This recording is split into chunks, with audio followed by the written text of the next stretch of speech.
everybody. So welcome back to my live stream sessions. I know I left a long gap since I last live streamed anything. So yeah, like last time, I think I came up with some series of how I prepared for coding interviews and system design interviews when I was in that phase. I will continue if somebody asks me or if it is required for somebody. Otherwise, I'm thinking of starting with my AI development learning. So don't have any specific goals or any targets as of now. That's why I kept postponing this. Like I wanted to do this since long back. I got stuck with some paperwork after I joined the new company, um, and also work has been busy. So this never got prioritized, and I think that will be there always. So um, all we need to do is keep time and keep doing this. Um, let's see how it goes.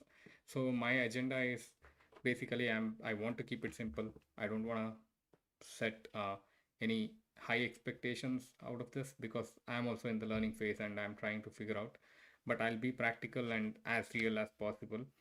So here, my plan is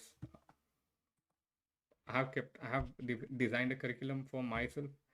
I thought Andre Karapathy's basically, I'll share the screen. Andre Karapathy's YouTube channel is a wealth of resource for anybody who is starting to learn AI development. I haven't looked into that or I haven't focused on it much, but I have just seen the reviews or I have seen the glimpses of those videos.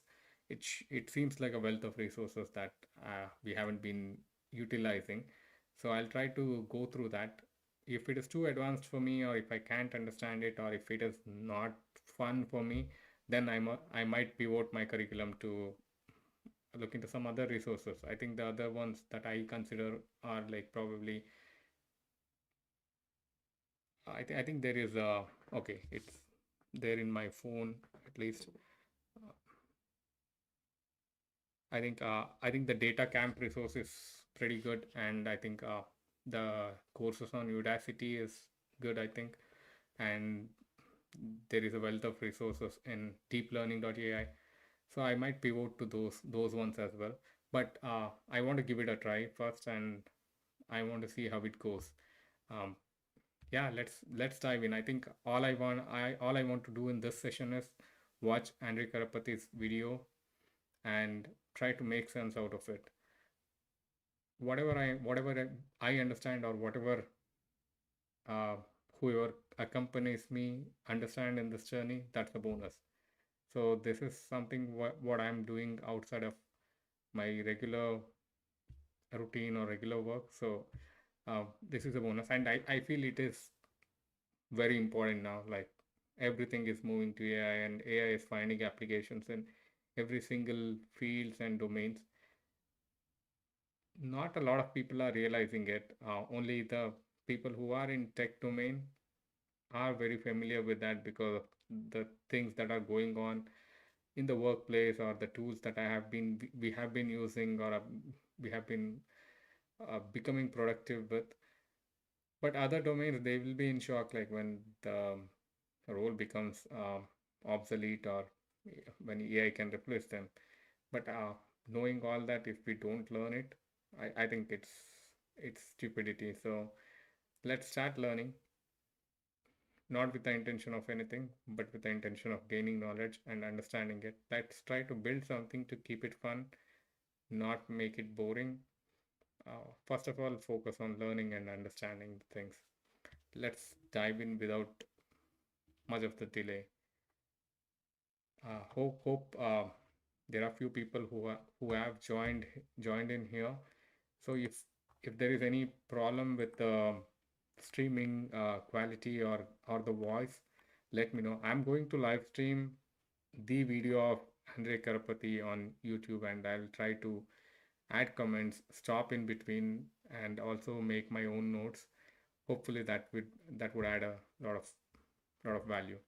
I am not adding my overlay here. have it, but I didn't wanna didn't want to uh, intercept or hijack Andrew Karpathy's YouTube video. So that is much more. So let's stick to that. Uh, I'll This is the video I'm talking about. So I'll send the link for this one as well, the roadmap that I have defined. I might make changes in this along the journey as we make progress. I'll add a comment with that link that I'm thinking. And also, if there is any code snippets, I have no clue actually what I'm going to do or what I'm going to learn or what are the artifacts that I'm going to produce out of this. So yeah, I'll try to keep it open, try to have the resources on Git or wherever that people can access in public.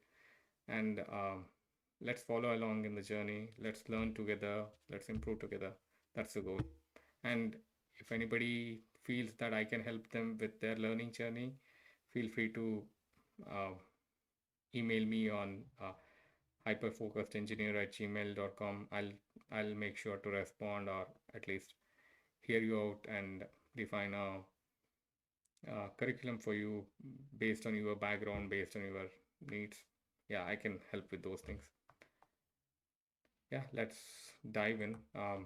So this is the course, and like this is the spelled out intro to neural networks and backpropagation and building micrograd. I honestly do not know what is micrograd, so let's see that. But I know Andre Karapathy's, so his background. I think there's nothing about his background, but we can uh, with the brief, like let's not, these are not like the useful core useful things, but we can just search about him. Like he's according to Wikipedia, he is a Slovakian Canadian computer scientist who served as the director of artificial intelligence and autopilot vision at Tesla, and he co-founded and formerly worked at OpenAI, which everyone is familiar with, where he specialized in deep learning and computer vision. So I think this itself says a lot about him. We don't have to dive any deeper. So I think that's the credibility that he has got through his enormous contribution. And I think more than these contributions, I'm happy with the way he's sharing his knowledge and he's sharing his opinion through his YouTube channel and through other podcasts and his journey. It's inspiring. Nevertheless, let's try to learn something out of it and make the most of what he has published here in the public. So yeah, I have kind of have ordered curriculum defined in this in this sheet, which I have provided in the comment as well, comment section. There is a lot of it we need to cover. I think yeah, I won't I will cut short my introduction and everything in the following sessions, but for now we can start with this learning and try to make the maximum out of this journey.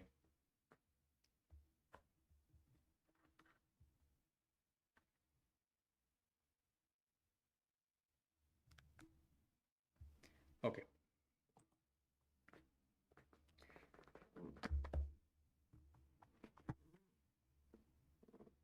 where shall we start? Where is my screen? Okay, okay, I'm blocking the videos. Okay, but that should be fine. I guess you can see a lot of it with the screen itself. Okay, and it's organized as playlists as well. There are some general audience and neural network 0 to hero and stable diffusion. I don't know what it is, but yeah, I'm targeting mostly with these playlists. One is neural network 0 to hero, which has a lot of these ones, and I'm starting with the first one today. It is 2 hours, over 2 hours, and a lot of videos are. I don't think there is any video shorter than an hour. Almost like it's all in all, it could be like a 10-hour course. But yeah, let's not think about the overall thing. Let's dive deep and start learning from the basics. If we just look into some target, it's going to be it's going to look impossible or harder than it actually it is. Yeah, so let's take it one by one. How I use LLMs, deep dive into LLMs like ChatGPT and intro to LLMs. these are good too. I think I have them in my curriculum as well at some point. Yeah, and these MLOps foundations, these are all from deeplearning.ai or the Coursera link. It's providing the Coursera link. But I prefer, yeah, this one. There are there are a lot of courses. AI, Python for beginners. I think like I'm also like I haven't done a lot of AI or a lot of Python coding. So if I feel uncomfortable, I don't shy away from getting a refresher here. Uh, we can do. We have the time now. When we have time, let's learn it. This can't be done in a hurry like an interview preparation. We need to be consistent and we need to carry on with our learning as much as possible. So I'll be starting with this video now. So before that, I'll just take 2 minutes break and then I'll make sure to start with this. Not even 2 minutes, 1 minute. I just need to check if my settings are working, if my voice is working. I didn't hear back from anybody, so I need to make sure everything is working rather than assuming that it is. So I'll test it out and I'll get back to this. Let's start with our AI learning journey. Let's start together. Let's grow together.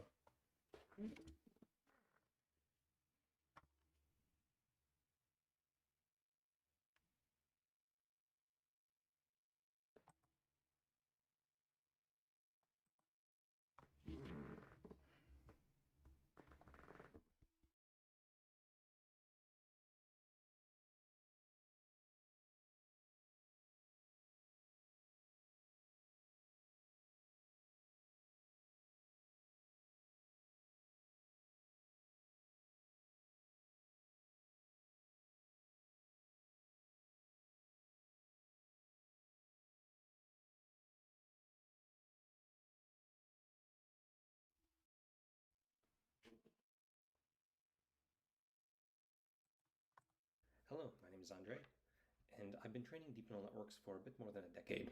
And in this lecture, I'd like to show you what neural network training looks like under the hood. So in particular, we are going to start with a blank Jupyter notebook, and by the end of this lecture, we will define and train a neural net. And you'll get to see everything that goes on under the hood and exactly sort of how that works on an intuitive level. Now, specifically what I would like to do is I would like to take you through building of micrograd. Now, Micrograd is this library that I released on GitHub about 2 years ago, but at the time I only uploaded the source code, and you'd have to go in by yourself and really figure out how. Okay, now let me test this out, or like how the voice quality was and how did it look, because I've never live streamed I live streamed the video on my live stream. So let's do that. Let's see that and see. I'll see how it looks, how the voice quality and everything. And yeah, like I see that in that first phase only, like he has used Jupyter notebooks and things like that. I've heard of it, but I need to know what it is actually like before using those tools, and I might have to install certain things. Let's start with that. Yeah, just give me a minute to test out whether it's working.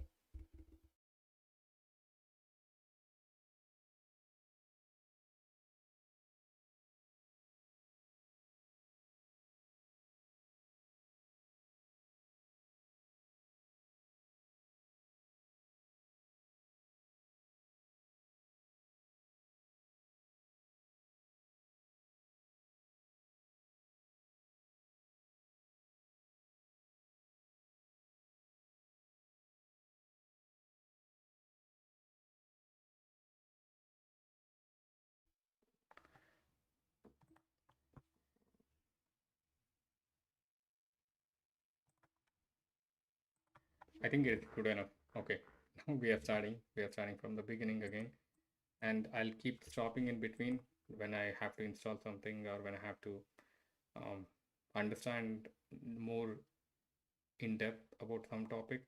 But other than that, yeah, let's commit our time and try to learn along. Yeah, I'll try to break it down to as simple words or as basic concepts as possible. Let's see how it goes. Let's start with the actual actual video. And let's go to the legend, probably more than me talking. That will be more useful. Take you through building of... Hello, my name is Andre, and I've been training deep neural networks for a bit more than a decade. And in this lecture, I'd like to show you what neural network training looks like under the hood. So in particular, we are going to start with a blank Jupyter notebook, and by the end of this lecture, we will define and train a neural net. And you'll get to see everything that goes on under the hood and exactly sort of how that works on an intuitive level. Now, specifically what I would like to do is I would like to take you through building of micrograd. Now, micrograd is this library that I released on GitHub about 2 years ago, but at the time I only uploaded the source code, and you'd have to go in by yourself and really figure out how it works. So in this lecture, I will take you through it step by step and kind of comment on all the pieces of it.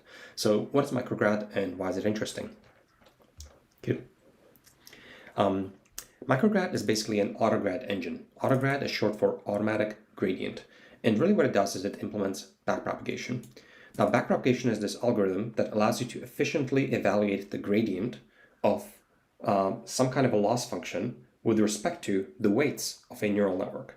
And what that allows us to do then is we can iteratively tune the weights of that neural network to minimize the loss function and therefore improve the accuracy of the network. So backpropagation would be at the mathematical core of any modern deep neural network library, like say PyTorch or JAX.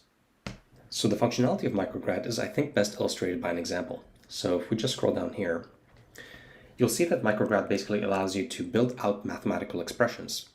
And here what we are doing is we have an expression that we're building out where you have two inputs, A and B. And you'll see that A and B are -4 and 2, but we are wrapping those values into this value object that we are going to build out as part of micrograd.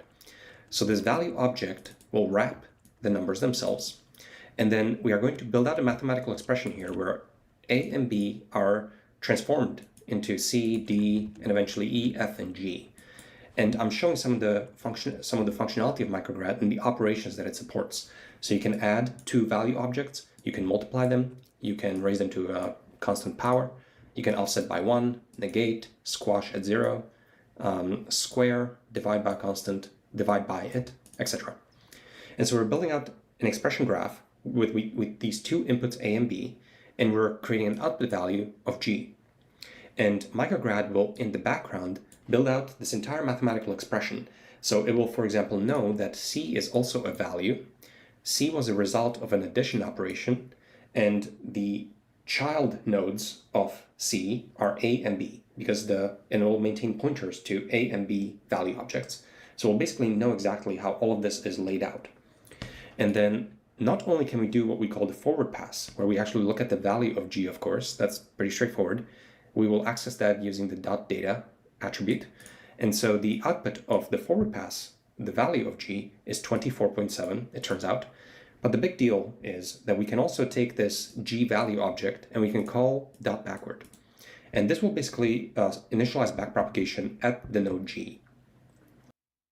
I really need to take another look. I know the time could be more, but let's take another look rather than just skipping around.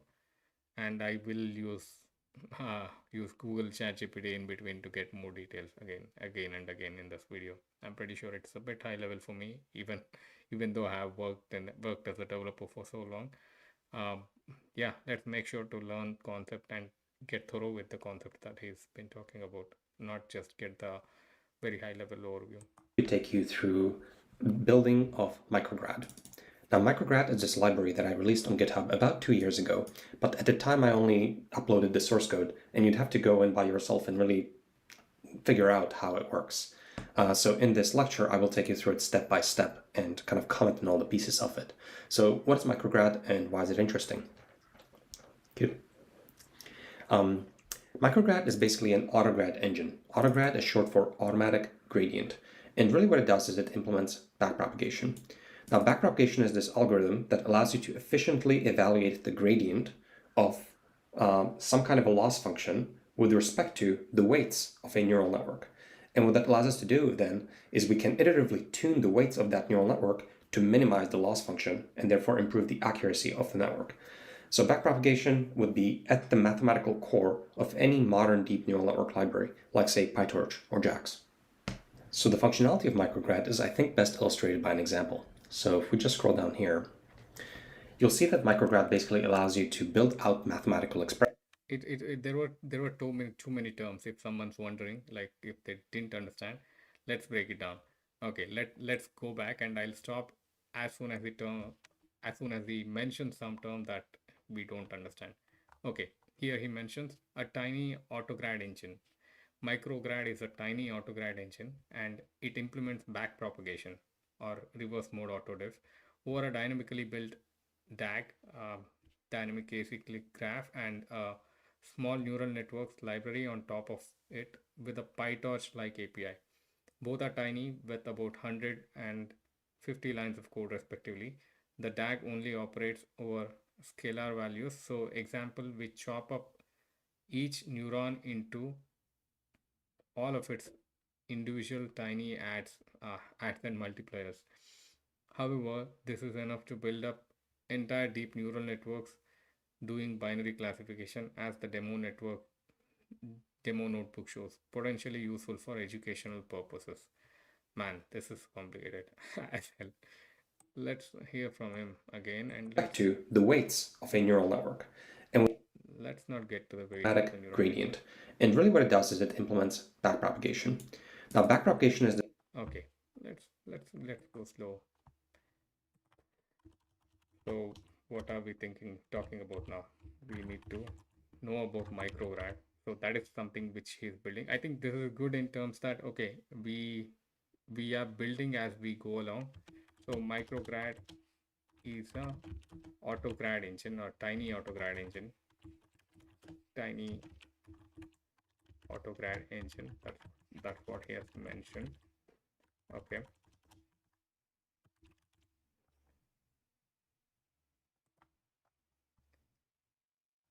And then it implements backpropagation. this algorithm that allows you to efficiently evaluate the gradient of some kind of a loss function with respect to the weights of a neural network. Okay. So let's try to understand that now. It implements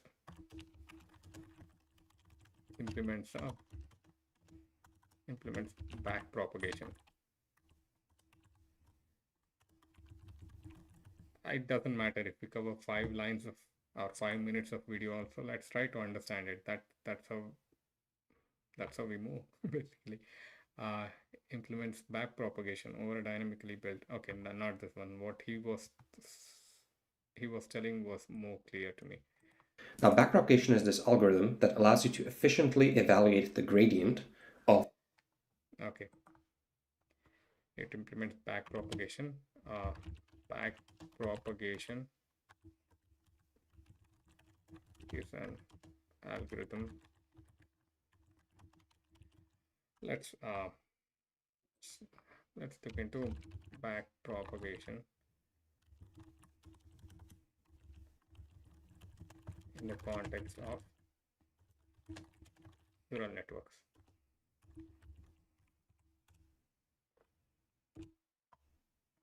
Okay, now I think it is built in Gemini here, so this is good. Okay, backpropagation is a fundamental algorithm used to train artificial neural networks. It is supervised learning method that efficiently calculates the gradients of the loss function with respect to networks, weights, and biases, enabling the network to learn and improve its performance. This is great. This is what Andre mentioned. So let's break this down even further. In essence, here another one. In essence, backpropagation allows the network to learn by iteratively refining its internal parameters based on the discrepancies between its predictions and true values, ultimately aiming to minimize the error and improve the accuracy of its output. This is very clear. So I can explain this. So what's the purpose of neural networks or any machine learning models basically? So most of them are used to do predictions. Basically, we provide some data or provide some input, and we get some output based on that data or based on our input that we provide. And it's not like as simple as the if else statements are based on certain conditions, it will make some database query and gets it. So that is our traditional software engineering, how we do. But in machine learning, how it works is they would have trained a machine. Basically, how they would have trained, they would have uh, showed hundreds of billions of uh, inputs to that machine, and based on that, they whatever the outputs also they would feed that into that machine, and based on the pattern that is recognized between those many number of inputs and whatever the output that it gets, based on that the new based on that the machine is trained, and that would create a model based on the number of parameters and things like that that they have mentioned. Let's go in depth in each of those machine learning models as well. But before that, now after we train a machine or train a machine learning model, we need to understand how accurate the model is. So in order to understand, we need to test it as well. So it will have a training data and it will have a test data. So once the machine learning model or neural network model is trained, we will uh, pass a set of training data, sorry, test data as well. So in the test data, we would know what's the exact output is. We will analyze how accurate the model that we have built. So here in this, what they have mentioning is, in essence, backpropagation allows the network to learn by iteratively refining its internal parameters, weights and biases based on the discrepancies between its predictions and the true values. So if we have test data, whatever the machine predicts and the true output, based on that, we will tune the weights and biases or the internal parameters in that model, ultimately aiming to minimize the error and improve the accuracy of its predictions. So that's the goal. I hope that is simple enough to understand in common man terms or layman terms.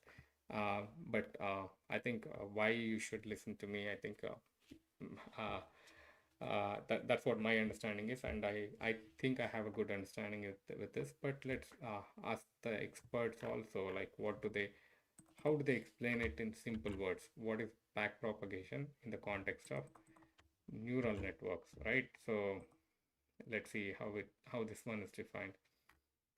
So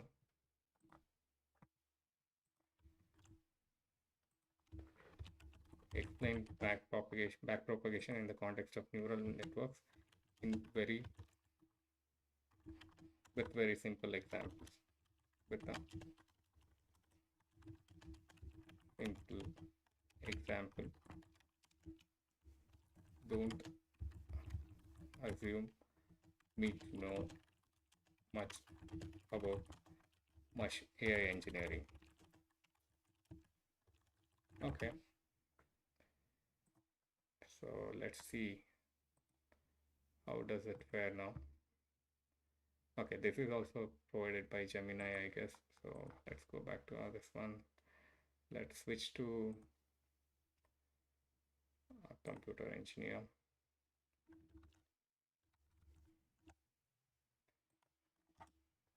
Okay, what is happening? Okay, all right. Let's keep it really simple and skip the scary math until the very end. Yeah, let's not get into math at all. Like, we are trying to become AI developer, not AI scientist or machine learning scientist. So, uh, backpropagation, short for backward propagation of errors, is just a way for a neural network to learn from its mistakes. Think of it like this: the network makes a guess, basically forward pass. So whatever the from the input, whatever we predict in the output, that is the guess, and it sees how wrong it was, basically calculate error. Okay, so that defines the accuracy, and it figures out which part caused the mistake.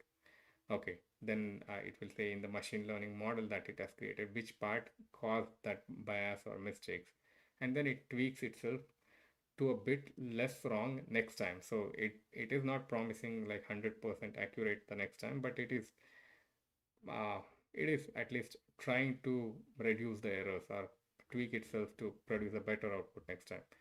So let's say you're teaching a child to guess a price of apples. So let's see how the example is. Okay.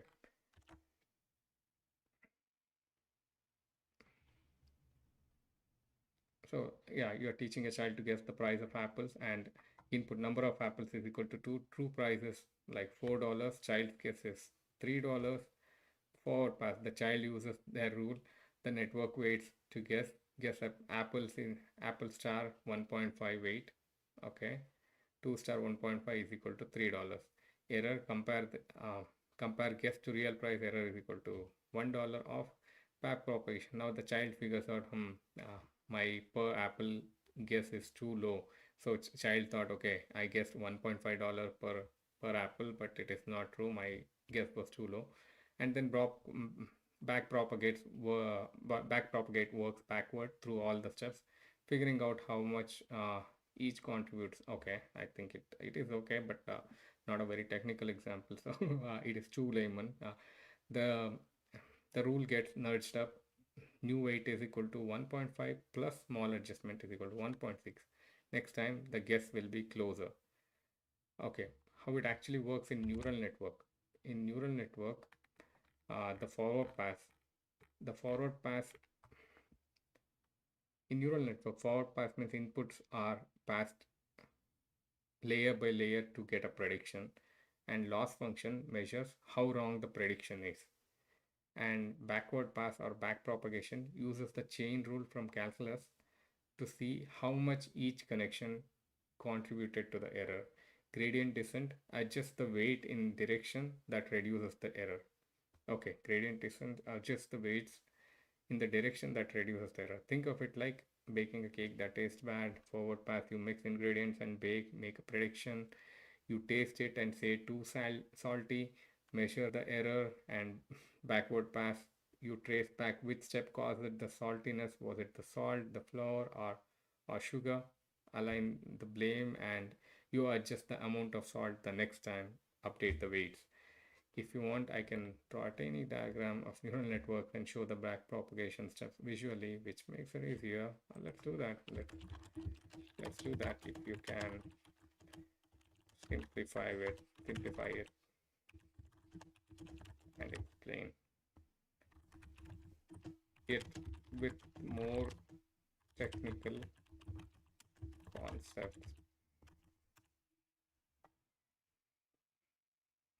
This is kind of contradicting.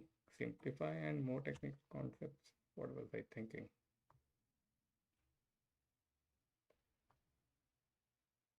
Okay, it's boring to watch, but yeah, he has to think.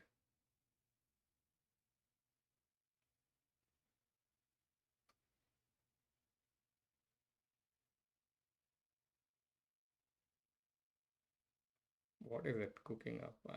I'm not sure. Let's see. Let's keep our next prompt ready. Explain each terminology mentioned at previous answer with a little more technical detail and concepts. Okay, but before that, let's see whatever it has generated. Backpropagation. Input is 2 and 1.5. Okay, 1.5, that gave the output as 3, and input as 1.5 backward pass. 4 minus 3 is equal to 1. 1.6, adjust the weight. Nah, I think it's too basic. I didn't ask for this one. Let's scrap that one. I'll just edit it out and sharp it. I waited for that for so long. Got it. Let's go a bit deeper, but let's keep it accessible.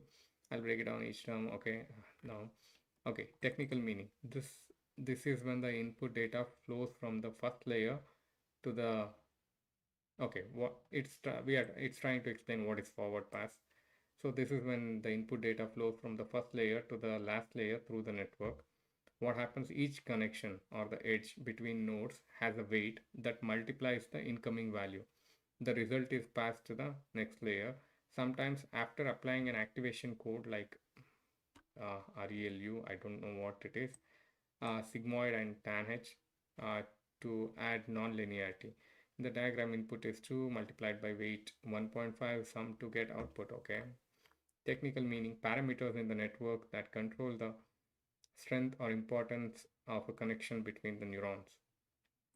During training, weights are the main values that get adjusted to make predictions more accurate.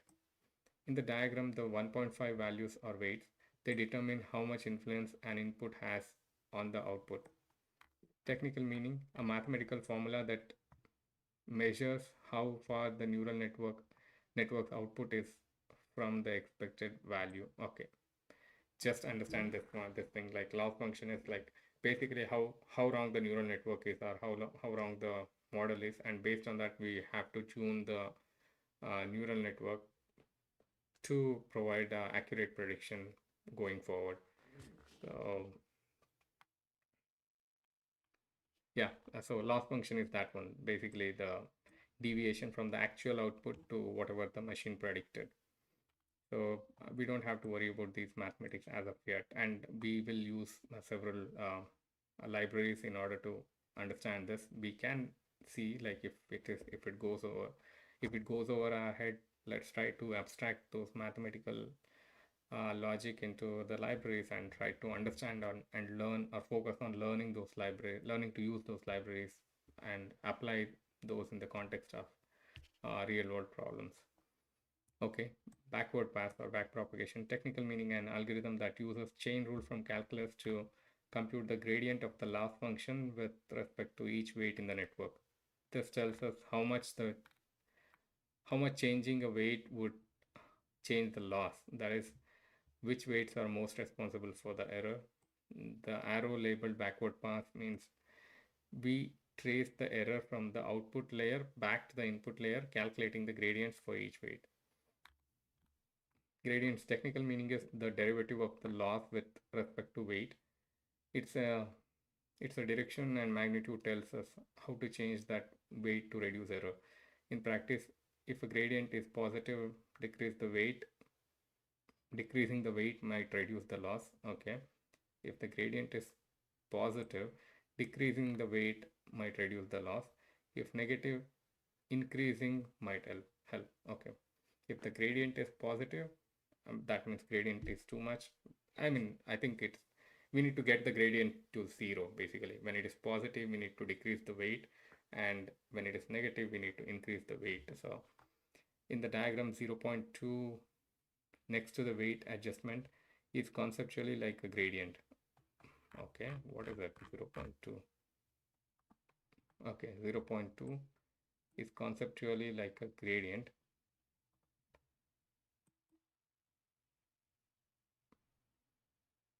Okay, I did not understand that actually. If somebody does have a background already, they can explain me. Okay, 0.2 next to the weight adjustment is conceptually like a gradient. It's the calculated step to apply. Technical meaning, learning rate, a hyperparameter that controls how big a step we take when updating the weights based on gradient. Okay, this is clear. So basically, like we can fine tune like even like little by little to see like smaller progresses, or we can have a bigger hyperparameter to keep switching in the positive alignment, keep reducing the errors more swiftly or quickly, or maybe we might get to the other side of the error. Then at that point we might run the risk. But to fine tune it based on the error rate, I think we can have this hyperparameter tune. Too high, overshoot and never converge. Too low, training takes forever. Okay, yeah, I mean, if we have too high learning rate or hyperparameter, then we might overshoot and never converge to the accuracy.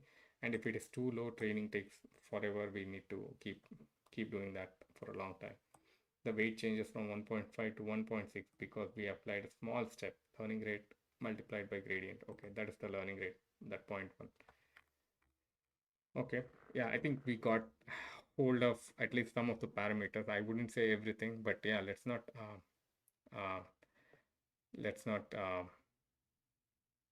feel rushed, feel rushed or something. I think this is progress. We understood what is backpropagation and what are weights, what are hyperparameters, what is forward flow, gradient, backward pass, loss function. Yeah, there were a lot of terminologies. We should get ourselves familiarized with that as we go along. Let's continue with this now. So let me move back to this one. Some kind of a loss function with respect to the weights of a neural network. And what that allows us to do then is we can iteratively tune the weights of that neural network to minimize the loss function and therefore improve the accuracy of the network. So backpropagation would be at the mathematical core of any modern deep neural network library, like say PyTorch or JAX. So the functionality of micrograd is, I think, best illustrated by an example. So if we just scroll down here, you'll see that micrograd basically allows you to build out mathematical expressions. And here what we are doing is we have an expression that we're building out where you have two inputs, A and B. And you'll see that A and B are -4 and 2, but we are wrapping those values into this value object that we are going to build out as part of micrograd. So this value object will wrap the numbers themselves. And then we are going to build out a mathematical expression here where A and B are transformed into C, D, and eventually E, F, and G. And I'm showing some of the functionality of micrograd and the operations that it supports. So you can add two value objects, you can multiply them, you can raise them to a constant power, you can offset by 1, negate, squash at 0, square, divide by constant, divide by it, etc. And so we're building out an expression graph with these two inputs A and B, and we're creating an output value of G. And micrograd will, in the background, build out this entire mathematical expression. So it will, for example, know that C is also a value. C was a result of an addition operation, and the child nodes of C are A and B, because and it will maintain pointers to A and B value objects. So we'll basically know exactly how all of this is laid out. And then not only can we do what we call the forward pass, where we actually look at the value of G, of course, that's pretty straightforward. We will access that using the .data attribute. And so the output of the forward pass, the value of G, is 24.7, it turns out. But the big deal is that we can also take this G value object and we can call .backward. And this will basically initialize backpropagation at the node G. And what backpropagation is going to do is it's going to start at G, and it's going to go backwards through that expression graph, and it's going to recursively apply the chain rule from calculus. And what that allows us to do then is we're going to evaluate basically the derivative of G with respect to all the internal nodes, like E, D, and C, but also with respect to the inputs, A and B. And then we can actually query this derivative of G with respect to A. For example, that's A.grad. In this case, it happens to be 138. And the derivative of G with respect to B, which also happens to be here, 645. And this derivative, we'll see soon, is very important information because it's telling us how A and B are affecting G through this mathematical expression. So in particular, A.grad is 138. So if we slightly nudge A and make it slightly larger, 138 is telling us that G will grow, and the slope of that growth is going to be 138. And the slope of growth of B is going to be 645. So that's going to tell us about how G will respond if A and B get tweaked a tiny amount in a positive direction. Okay. Now, you might be confused about what this expression is that we built out here. And this expression, by the way, is completely meaningless. I just made it up. I'm just flexing about the kinds of operations that are supported by micrograd. What we actually really care about are neural networks. But it turns out that neural networks are just mathematical expressions, just like this one, but actually slightly a bit less crazy even. Neural networks are just a mathematical expression. They take the input data as an input, and they take the weights of a neural network as an input, and it's a mathematical expression, and the output are your predictions of your neural net or the loss function. We'll see this in a bit. But basically, neural networks just happen to be a certain class of mathematical expressions. But backpropagation is actually significantly more general. It doesn't actually care about neural networks at all. It only cares about arbitrary mathematical expressions. And then we happen to use that machinery for training of neural networks. Now, one more note I would like to make at this stage is that, as you see here, micrograd is a scalar-valued autograd engine. So it's working on the level of individual scalars like -4 and 2. And we're taking neural nets and we're breaking them down all the way to these atoms of individual scalars and all the little pluses and times, and it's just excessive. And so obviously you would never be doing any of this in production. It's really just done for pedagogical reasons because it allows us to not have to deal with these n-dimensional tensors that you would use in modern deep neural network library. So this is really done so that you understand and refactor out backpropagation and chain rule and understanding of neural network training. And then if you actually want to train bigger networks, you have to be using these tensors, but none of the math changes. This is done purely for efficiency. We are basically taking all the scalar values, we're packaging them up into tensors, which are just arrays of these scalars. And then because we have these large arrays, we're making operations on those large arrays that allows us to take advantage of the parallelism in a computer. And all those operations can be done in parallel, and then the whole thing runs faster. But really, none of the math changes, and that's done purely for efficiency. So I don't think that it's pedagogically useful to be dealing with tensors from scratch. And that's why I fundamentally wrote micrograd, because you can understand how things work at the fundamental level, and then you can speed it up later. Okay, so here's the fun part. My claim is that micrograd is what you need to train neural networks, and everything else is just efficiency. So you'd think that micrograd would be a very complex piece of code, and that turns out to not be the case. So if we just go to micrograd, and you'll see that there's only 2 files here in micrograd. This is the actual engine. It doesn't know anything about neural nets, and this is the entire neural nets library on top of micrograd. So engine and nn.py. So the actual backpropagation autograd engine that gives you the power of neural networks is literally 100 lines of code of like very simple Python, which we'll understand by the end of this lecture. And then nn.py, this neural network library built on top of the autograd engine, is like a joke. It's like we have to define what is a neuron, and then we have to define what is a layer of neurons, and then we define what is a multi-layer perceptron, which is just a sequence of layers of neurons. And so it's just a total joke. So basically, there's a lot of power that comes from only 150 lines of code, and that's all you need to understand neural network training, and everything else is just efficiency. And of course, there's a lot to efficiency, but fundamentally that's all that's happening. Okay, so now let's dive right in and implement micrograd step by step.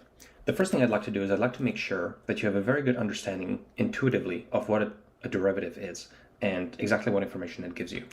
So let's start with some basic imports that I copy paste in every Jupyter notebook always. And let's define a function, a scalar valued function, f of x, as follows. So I just made this up randomly. I just wanted a scalar valued function. Okay, let's stop for a bit and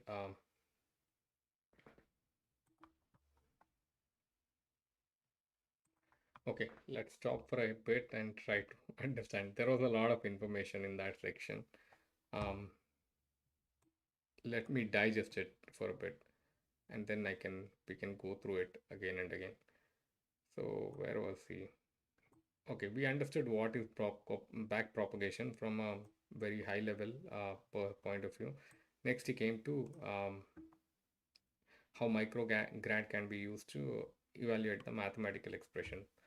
So let's try to break it down a little bit. So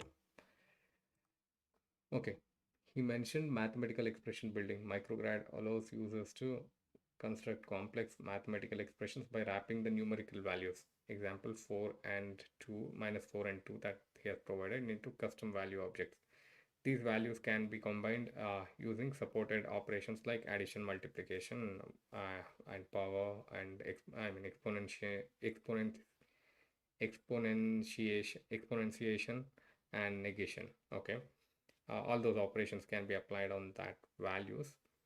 And expression graph creation. In the background, micrograd automatically builds an expression graph that represents that mathematical relationships between these value objects. Basically, he mentioned C is a kind of like A and B are child of C. In order to get the value of C, we need A and B.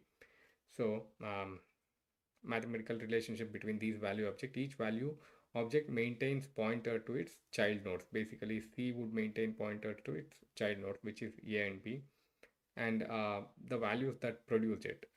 The and stores the operation that created it, and also stores the operation it created between like A and B, and the operation plus is applied, and then we get the value C.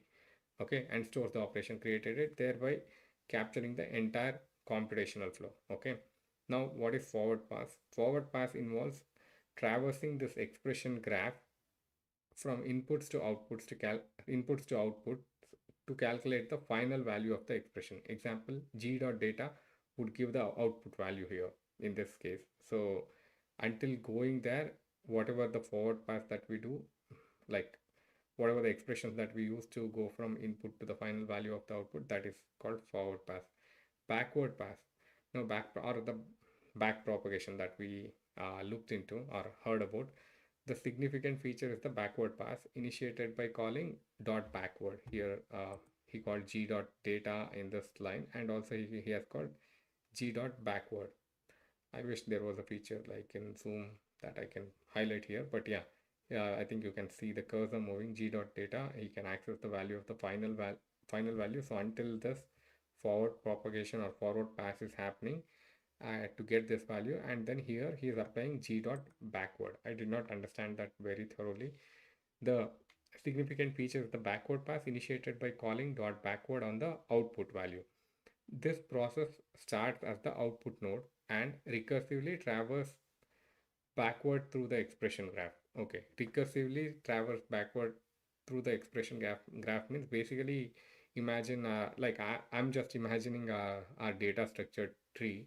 Like okay, there were multiple or the or here I would say reverse tree. Basically when they say graph, like there were multiple nodes A and B, and additional or the value of A and B, and addition operation was applied on that, and we get the value C. So C is a kind of parent for A and B, and then in order to by using C and some other value, like by using C and C is equal to C plus 1. Okay, we applied an increment operation on that, and then we got D by applying certain operations on A and B.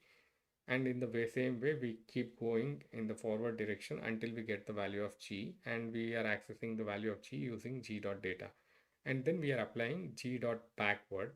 That will pass through the all the child nodes backwards, like from G, like in this case, if we see, how did we get G? F divided by 2 dot O is G. So we will go back to F. And how did we get F? E exponential 2, that is E square. So that would be E, and how we got E, that is C minus G. C minus D values are derived from A and B indirectly. So we kind of keep going backward. And how or what does it do basically? This process starts from the output node and recursively traverse backward through okay sorry recursively traverse backwards through the expression graph. Okay, expression graph that we got, applying the chain rule from calculus. Okay, that I mentioned in the other document as well. Chain rule from calculus. You might have to look into that in detail later, but I think it's not the time yet. It computes the derivative of the final output with respect to all the intermediate nodes and input leaf nodes, grad, A dot grad, B dot grad, and everything. These derivatives indicates how sensitive the output to any how sensitive the output to tiny changes. The derivatives indicates okay, A dot grad, B dot grad. So that is A dot gradient, B dot gradient probably. This process starts at the output node and recursively travels back through the expression graph, applying the chain rule from the calculus. It computes the derivative of the final output with respect to all intermediate nodes and input leaf nodes, which is A dot gradient and B dot gradient. These derivatives indicate how sensitive the output is to tiny changes in each input or intermediate values, allowing one to understand their influence. generalization of neural networks while the initial concepts. Okay, so let's see here.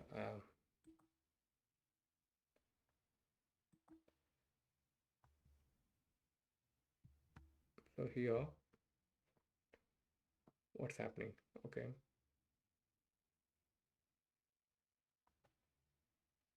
generalization of the neural networks while the initial examples might use arbitrary expressions. Neural networks themselves are just a specific class of mathematical expressions that takes input. Okay, let me share the screen as well, whatever I'm looking into. This is like basically I have got kind of a transcript of the same video. So I hope I can share it without sharing a lot, I guess.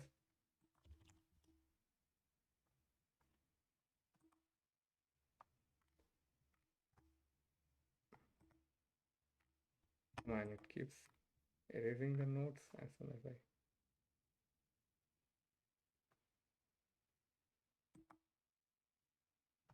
So, Okay, let's not get to that.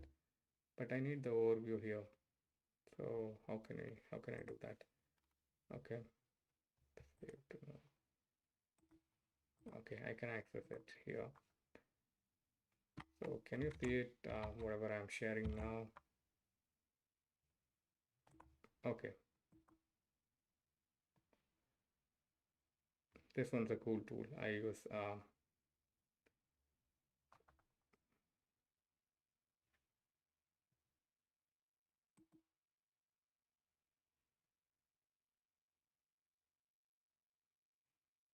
Okay, I use notebook.lm for a lot of conversations.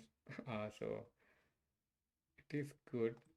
I don't think it is free, or I don't know. I have.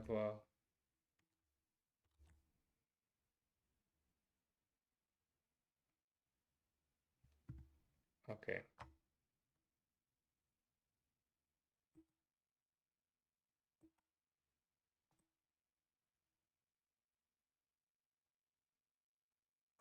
I myself moved on the other side now.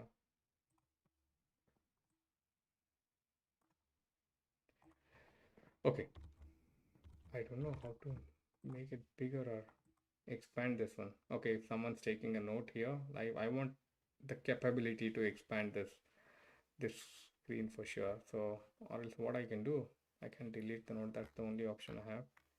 Convert to source. I don't want to convert it as a source probably. And save to note. Yeah, that was a good thing. Okay, I wish I could have expanded this screen. Yeah, but nevertheless, saved responses are view only. Okay, so we understood till this backward pass, like whatever was happening there.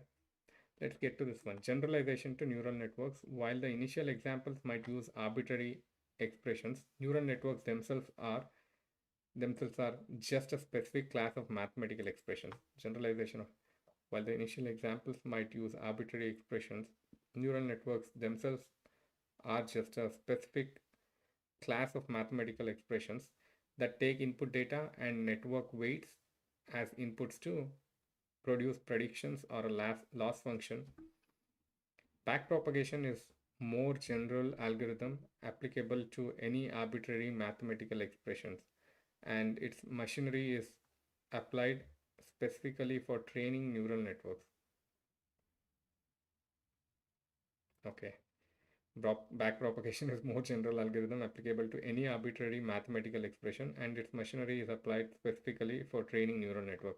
We understand this one. It's applied to training neural networks because we need to fine tune the neural networks that we have built or anybody has built and reduce the errors in order to increase the accuracy. Okay.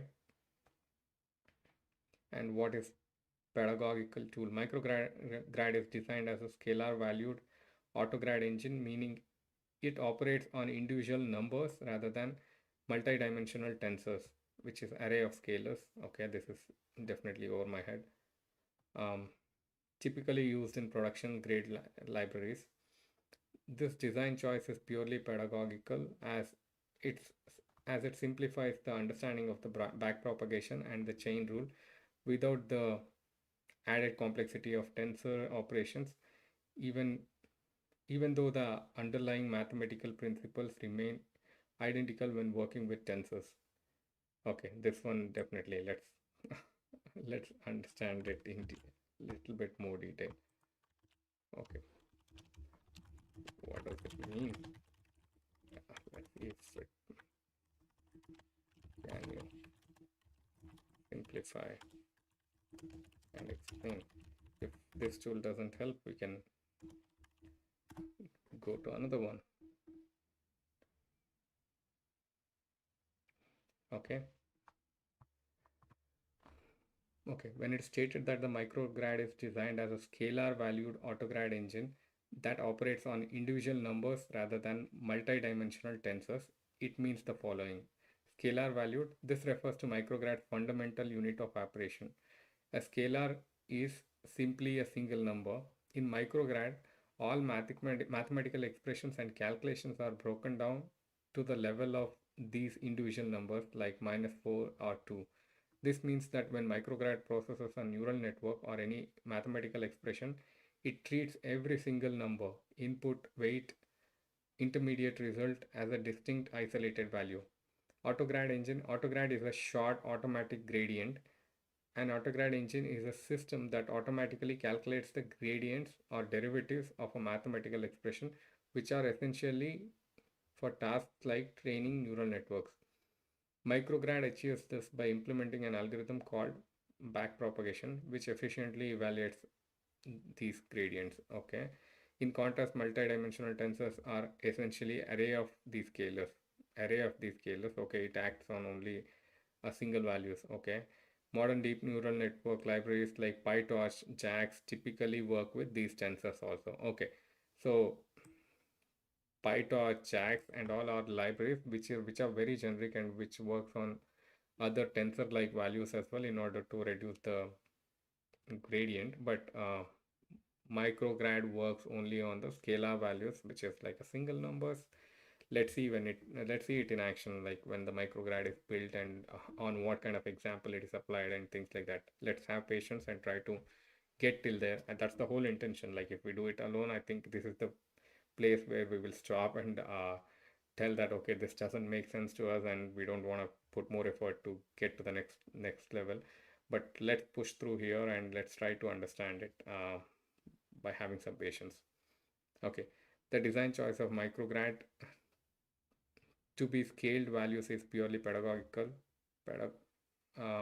This means it was designed specifically for teaching and understanding. Okay, so basically micrograd to be scalar valued is purely for teaching and understanding. So what that means is basically Andre has kept it simple intentionally to make it easy for teaching and understanding, not for high performance production use. Obviously simplifies the understanding by focusing on individual scalars. Micrograd allows you to grasp the core concepts of backpropagation and chain rule in calculus without the added complexity of managing multidimensional data structures. It okay. It breaks down the neural networks into their most basic atoms of individual scalars and simple operations like additions and multiplication. This makes it easier to see how the derivatives are calculated and chained together. Got it? Underlying math is identical. Importantly, the mathematical principle governing how the gradients are calculated, the chain rule, remains exactly the same whether you are working with individual scalars or with the large tensors. Tensors for efficiency, production grade libraries are tensors because they are significantly more efficient. Packaging scalars into large arrays or tensors. Large arrays, basically packaging tensors into large arrays is what is called tensors. Packaging scalars into large arrays allows computers to perform operation on these arrays in parallel, making calculations much faster. This parallelism is crucial for training large neural networks that can have billions or trillions of parameters. However, this efficiency comes with increased complexity in handling and visualizing the operations. So in essence, micrograd simplifies the complex world of neural network training by letting you see the mechanisms of the gradient calculations on individual numbers, providing a clear, intuitive foundation before you delve into the performance optimized tensor based implementations used in the real world applications. Totally makes sense now. So a micrograd is something which works on the scalar values, basically single digit numbers, rather than working on like a big tensors. Tensors are like a large array. We can large array inputs that are processed in production. Like rather than that, like we can see like the very detailed view of it working on the individual scalars here using micrograd, and that should make our concepts much more clearer. I think that's the whole purpose why we chose this resource to learn to start our learning with. So I think that is serving. So it is trying to dive deep. Let's get to the next step. In the next step, I saw that he used Jupyter Notebooks. So I do not know what is Jupyter Notebook. Let's start with that before starting next section. Let's take a 10 minutes break before delving into the next step. We are only done with the micrograd overview. We know that what we are dealing with, or what we are trying to build in this um, what we are means basically with Andre Karapathy. So what we're trying to build with him and try to understand. Yeah, let's get to the next step. Let's try to understand the tools required and tools we operate, or tools the machine learning engineers or the AI engineers operate with. So yeah, before taking that, let's take a break. I think we had a lot of concepts. Let's not overburden. Let's take a very quick break though, and let's get back and let's try to wrap up next section. Like let's go section by section, and it's a victory now. We completed one section. Yes, let's celebrate it for 5 minutes and get back.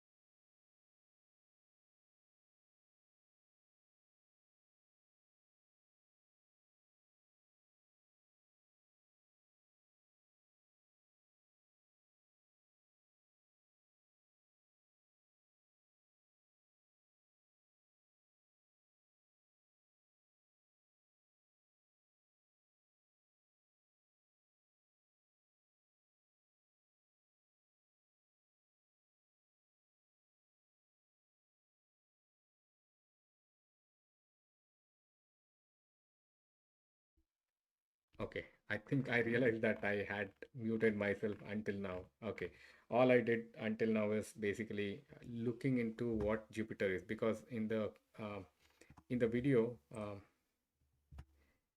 where is it? Okay, in the video here I see that Andre is using a Jupyter notebook. I did not know honestly what is Jupyter notebook. I mean, I knew it is related to something related to data analysis or machine learning models, or running some functions in that, but I have never used it. So and it doesn't look like a traditional IDE like VS Code or IntelliJ for me. So I need to know what it is. I'm curious. So I was mm, taking this opportunity to look into it from the basics. So I asked what is Jupyter Notebook here. So it just provided me. It provides interactive coding environment. It's a web-based application where you can write and run uh, small chunks called cells. Write and run the code in small chunks called cells, and it supports multiple languages: Python, R, and Julia. But Python is the common one, and it lets you mix code, text, images, and charts in one document, and it can be used for interactive coding or data exploration and visualization, documentation and explanation as well, and reproducible research. The notebook contains both code and results, so you can rerun to get the same outcome. Common in data science projects, academic papers, and tutorials. Integration with AI/ML workflows, widely used for training models, testing algorithms, and preparing data sets. Compatible with frameworks like TensorFlow, PyTorch, and Scikit-learn. If you are building and testing neural network, you could load and clean your data set in one cell, train the model in another, and show performance graphs in another. This kind of looks cool. So I wanted to see it in action as the ChatGPT offered me. So I was taking a look into an example. So it is providing me here the configuration step by step. Sample AI or data science workflow, how it looks. Basically, here it's saying install and launch the Jupyter Notebook first with this one, and then yeah, installing and launching. After launching, it has a cell one. Basically, I would say like a function one in my regular coding terminologies, but yeah, I'll try to correct myself later as I understand it better. Below is how your cells could look inside the notebook. Okay, all these are like just the import statements or the import libraries. As I mentioned, sklearn is nothing but scikit-learn, matplotlib is, yeah, another library, numpy, pandas. All these are libraries, and I'm just trying to prove that I'm smart by, okay, here when I saw train test split, I think I mentioned about training data set and testing data set prior.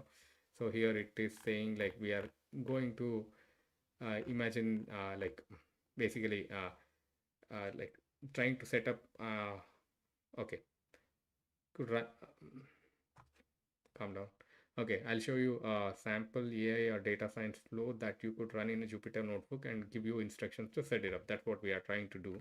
And in order to do that, it's saying like how we can import the libraries, like libraries when we libraries, and we need to analyze some data here. So we need to split the data into training set and test set.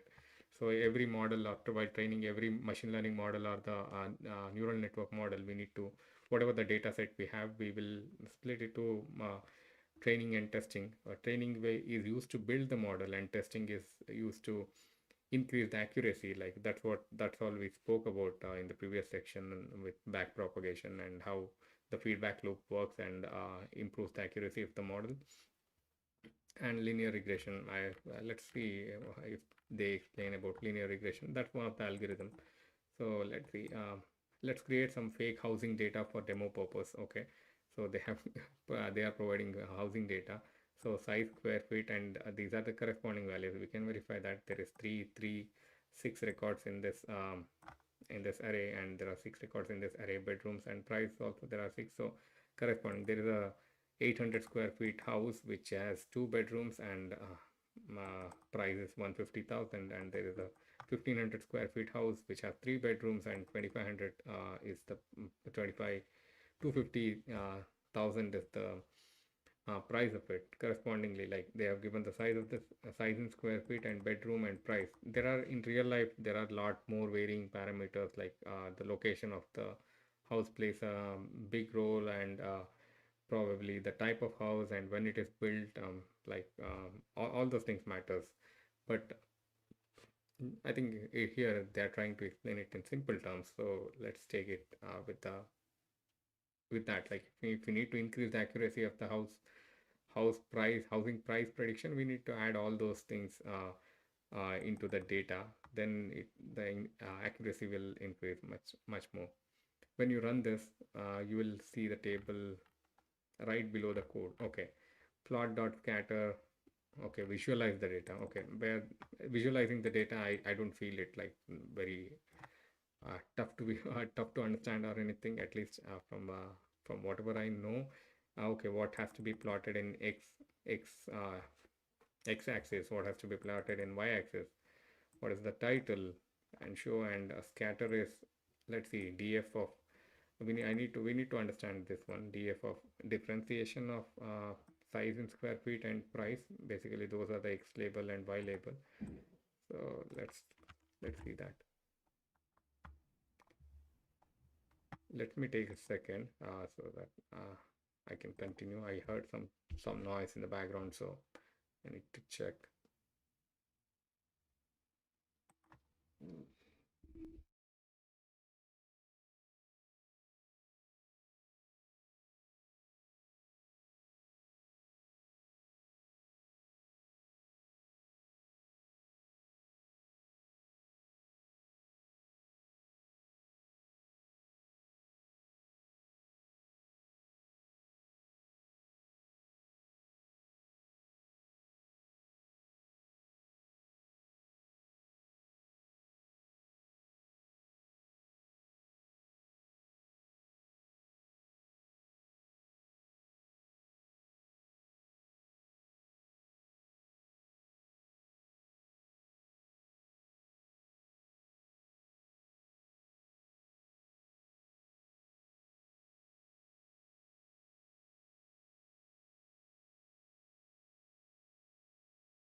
Okay, okay, nothing wrong. So everything's all right. So let's see. Let me get back to this one. Okay, so let's try to understand this one. How does this mm, plot library works? But yeah, basically let's just say that okay, size of the square feet is in x-axis, price is in y-axis, and differentiation of those things are some whatever is in um, is plotted there. And what else is there? Size and price, and that is bedrooms also, which is not shown there. A chart will appear directly below directly below showing the trend. Basically, they are just giving example of how the Jupyter Notebook works, so that should be fine. And then train a simple model. X is equal to df of size of square feet and bedrooms. These are the features, and then y-axis is price. Yeah, this is what makes sense, makes more sense. Like these are the inputs basically. If someone provides the number of square feet or the size of the house and then the number of bedrooms, then we should predict the price here. So x-axis x train and okay, the data is split into x train and x test and y train and y test. Basically train test split of x comma y test. Test size is 0.2 and random stat, I don't know what all that is. I Okay,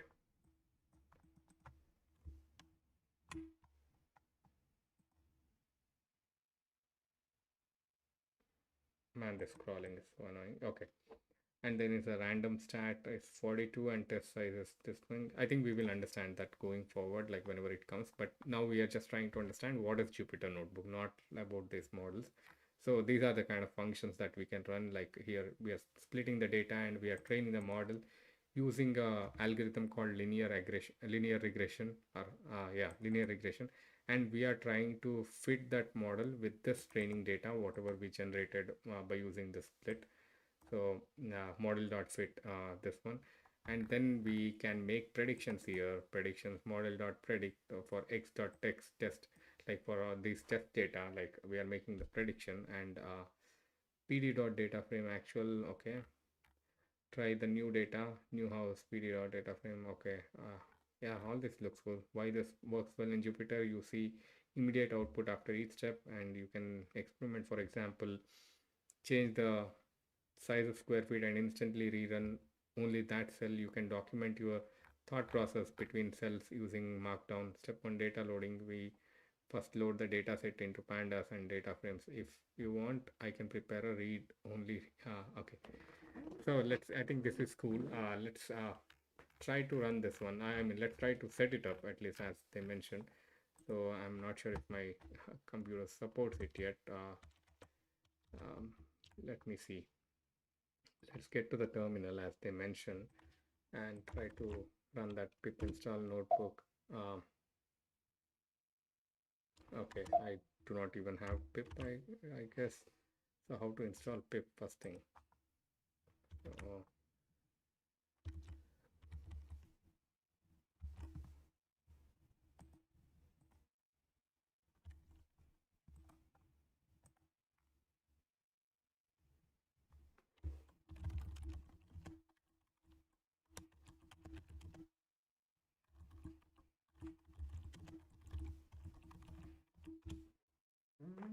okay,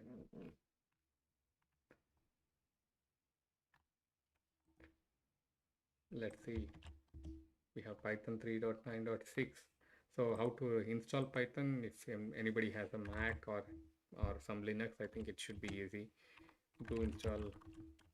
Python should do it. I guess should do the trick. But yeah, well, let's not go to that basic. I can have a if many people request or if many people demand, I can have a brief kind of Python sessions as well. Like we can, I think that can be ad hoc. Like I can just run a live stream for Python sessions. But here, yeah, we check the Python version and then we need to install pip. So if we for Python 3, I think we need to do pip3 version. Okay, pip3 is installed. So and okay,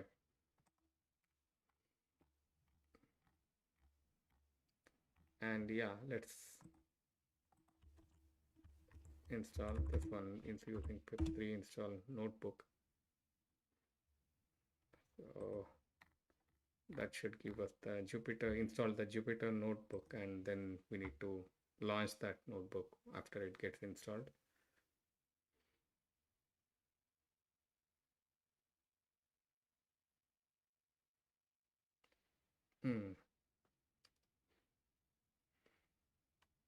How is it going so far? If anybody is following, I see there are few watchers watching live.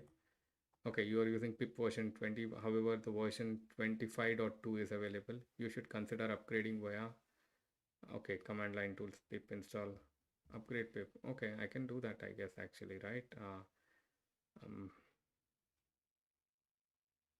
Python 3 m pip install, upgrade pip. Okay, successfully installed pip 25.2. Pip is, I think, package installation, Python package installation or something. So yeah, I upgraded that one as well, and already we installed Jupyter. So what was that command that it was mentioning? Jupyter notebook. Okay, Jupyter command is not found. So I need to add to home or something. I think there were, did I miss this? Did I miss anything there?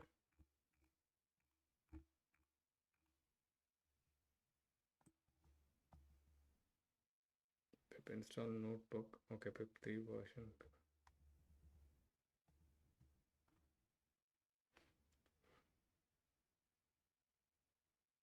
Okay, the script Jupyter server is installed in .bin, which is not on path. Okay.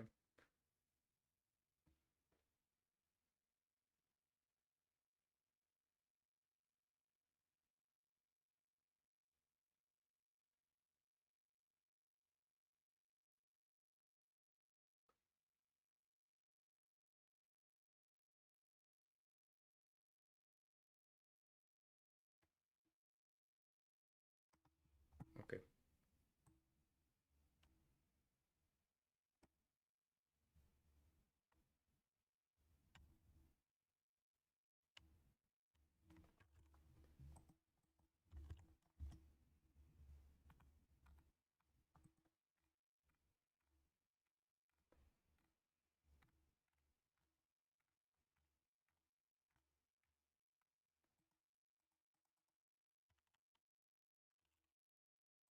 Let's export it. Export our Python bin, and let's source our CSHRC file, and after that, now let's try this one.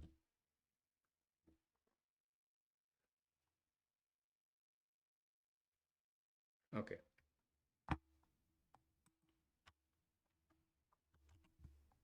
Now the Python 3 notebook is run in that port localhost 8080 8888.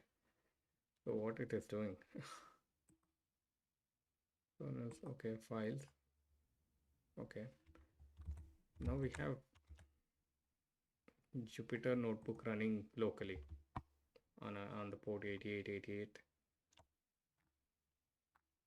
Okay, if anybody has any questions or any doubts, feel free to stop me or ask me at this point.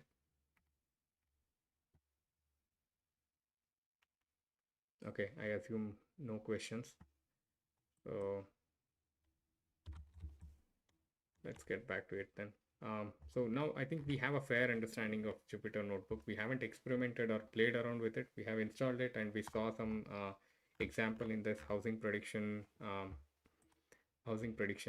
this example.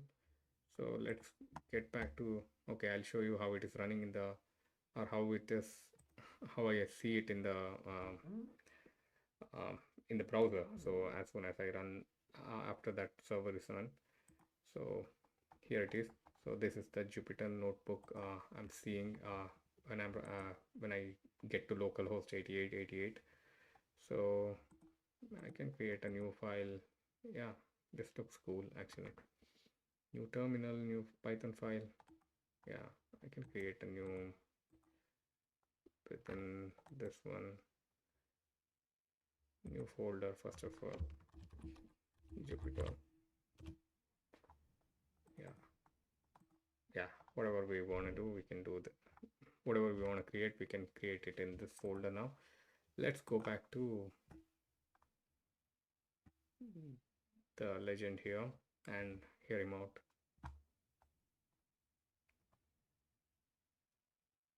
Okay, we strayed away a lot, but I think we learned a lot too. So let's try to finish this section now. Okay, so now let's dive right in and implement micrograd step by step. The first thing I'd like to do is I'd like to make sure that you have a very good understanding intuitively of what a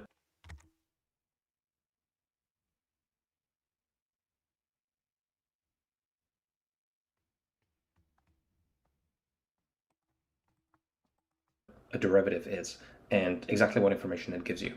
So let's start with some basic imports that I copy paste in every Jupyter notebook always. And let's define a function, a scalar valued function, f of x, as follows.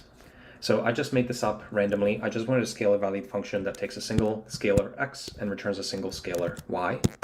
And we can call this function, of course, so we can pass in, say, 3.0 and get 20 back. Now, we can also plot this function to get a sense of its shape.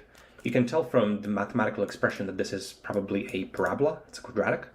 And so if we just create a set of scalar values that we can feed in using, for example, a range from -5 to 5 in steps of 0.25. So x is just from -5 to 5, not including 5, in steps of 0.25. And we can actually call this function on this numpy array as well. So we get a set of y's if we call f on x's. And these y's are basically also applying the function on every one of these elements independently. And we can plot this using matplotlib. So plt.plot x's and y's, and we get a nice parabola. So previously here we fed in 3.0 somewhere here, and we received 20 back, which is here, the y coordinate. So now I'd like to think through what is the derivative of this function at any single input point x, right? So what is the derivative at different points x of this function? Now, if you remember back to your calculus class, you've probably derived derivatives. So we take this mathematical expression, 3x squared minus 4x plus 5, and you would write it out on a piece of paper and you would, apply the product rule and all the other rules and derive the mathematical expression of the great derivative of the original function. And then you could plug in different x's and see what the derivative is. We're not going to actually do that because no one in neural networks actually writes out the expression for the neural net. It would be a massive expression. It would be, thousands, tens of thousands of terms. No one actually derives the derivative, of course. And so we're not going to take this kind of like symbolic approach. Instead, what I'd like to do is I'd like to look at the definition of derivative and just make sure that we really understand what the derivative is measuring, what it's telling you about the function. And so if we just look up derivative,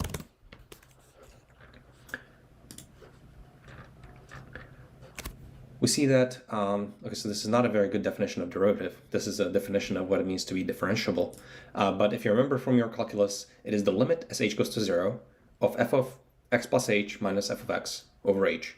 So basically what it's saying is if you slightly bump up, you're at some point x that you're interested in, or a, and if you slightly bump up, you slightly increase it by a small number h, how does the function respond? With what sensitivity does it respond? What is the slope at that point?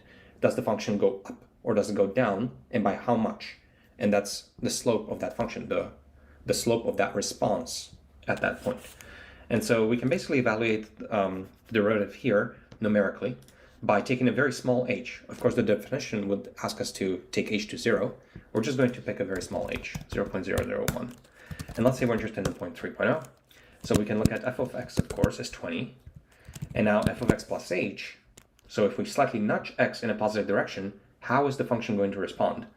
And just looking at this, do you expect f of x plus h to be slightly greater than 20? Or do you expect it to be slightly lower than 20?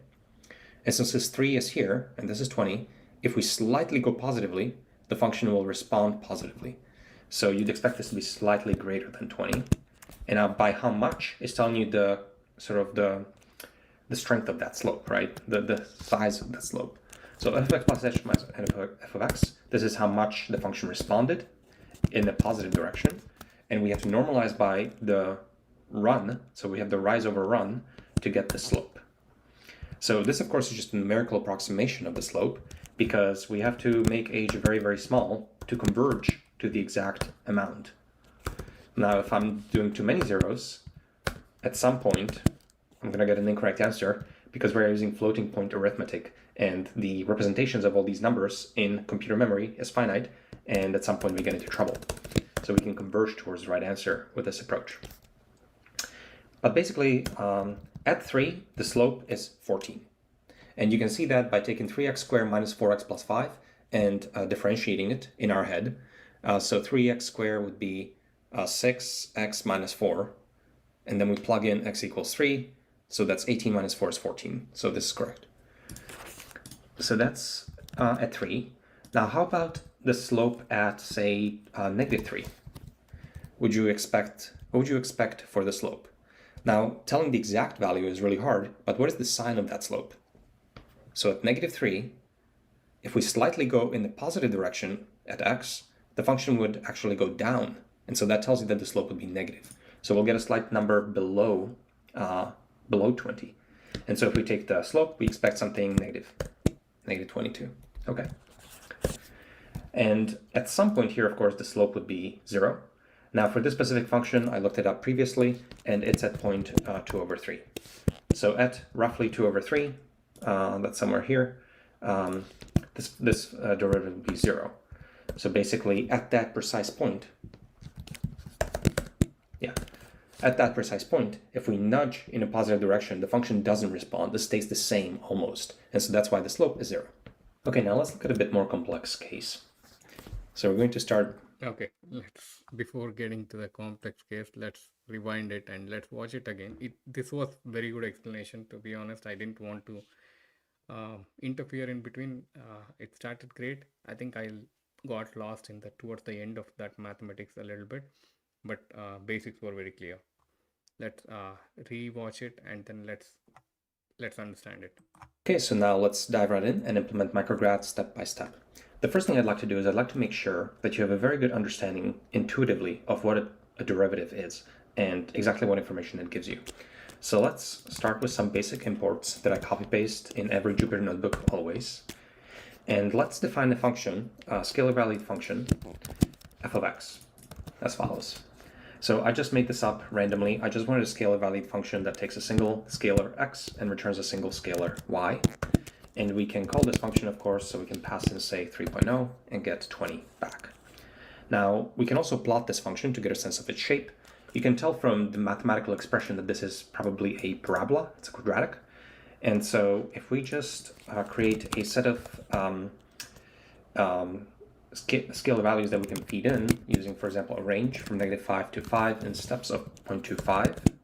So x is just from -5 to 5, not including 5, in steps of 0.25. And we can actually call this function on this numpy array as well. So we get a set of y's if we call f on x's. And these y's are basically also applying the function on every one of these elements independently. And we can plot this using matplotlib. So plt.plot x's and y's, and we get a nice parabola. So previously here we fed in 3.0 somewhere here, and we received 20 back, which is here, the y coordinate. So now I'd like to think through what is the derivative of this function at any single input point x, right? So what is the derivative at different points x of this function?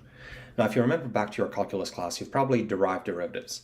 So we take this mathematical expression, 3x squared minus 4x plus 5, and you would write it out on a piece of paper and you would, apply the product rule and all the other rules and derive the mathematical expression of the great derivative of the original function. And then you could plug in different x's and see what the derivative is.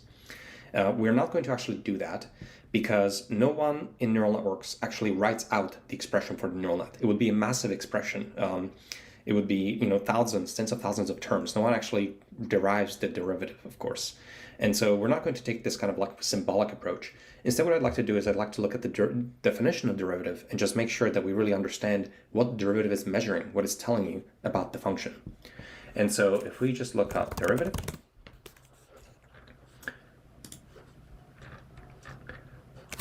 we see that, okay, so this is not a very good definition of derivative. This is a definition of what it means to be differentiable. But if you remember from your calculus, it is the limit as h goes to 0 of f of x plus h minus f of x over h. So basically what it's saying is if you slightly bump up, you're at some point x that you're interested in, or a, and if you slightly bump up, you slightly increase it by small number h, how does the function respond? With what sensitivity does it respond? What is the slope at that point? Does the function go up or does it go down, and by how much? And that's the slope of that function, the slope of that response at that point. And so we can basically evaluate the derivative here numerically by taking a very small h. Of course, the definition would ask us to take h to 0. We're just going to pick a very small h, 0.001.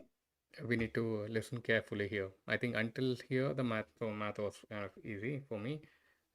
Whatever they plotted and whatever they calculated, they're straightforward. So now let's try to understand the derivative and its application and how it's varying and what he's trying to correct.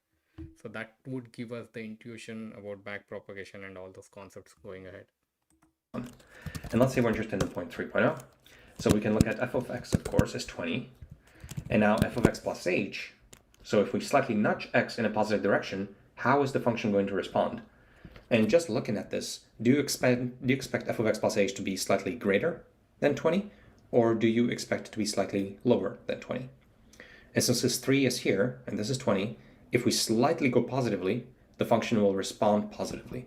So you'd expect this to be slightly greater than 20. And now by how much is telling you the strength of that slope, right? The size of that slope. So f of x plus h minus f of x, this is how much the function responded in the positive direction.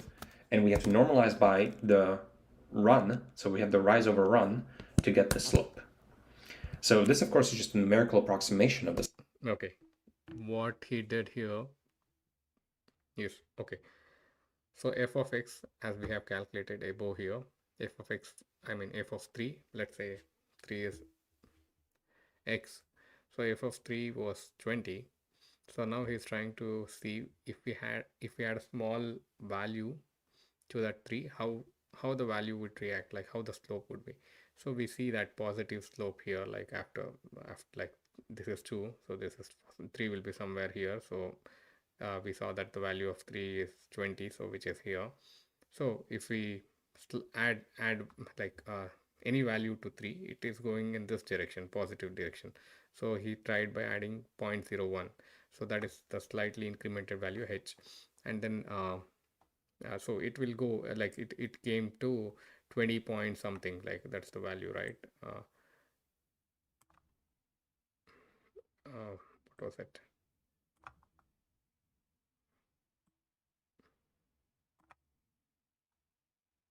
X plus h, yeah. So you'd expect this to be slightly greater than 20. Yeah. And now by how much? So it is 20.014, and then to know the slope of it, so he divided it by h, he first subtracted it with f of x, which is minus 20, so that came to 0.014, and then divided it by h, which is the incremented value. That gives the slope, how it is increasing, basically. It's telling you the the strength of that slope, right? The size of that slope. So f of x plus h minus f of x, this is how much the function responded in the positive direction. And we have to normalize by the run, so we have the rise over run to get the slope. So this, of course, is just a numerical approximation of the slope, because we have to make h very, very small to converge to the exact amount. Now, if I'm doing too many zeros, at some point, I'm going to get an incorrect answer, because we're using floating point arithmetic, and the representations of all these numbers in computer memory is finite, and at some point we get into trouble. So we can converge towards the right answer with this approach. But basically, at 3, the slope is 14. And you can see that by taking 3x squared minus 4x plus 5 and differentiating it in our head. So 3x squared would be 6x minus 4. And then we plug in x equals 3. So that's 18 minus 4 is 14. So this is correct. So that's... I did not understand what he told. But basically, at 3, the slope is 14. Okay, And you can clear. see that by taking 3x squared minus 4x plus 5 and differentiating it in our head. So 3x squared would be 6x. 3x squared would be 6x minus.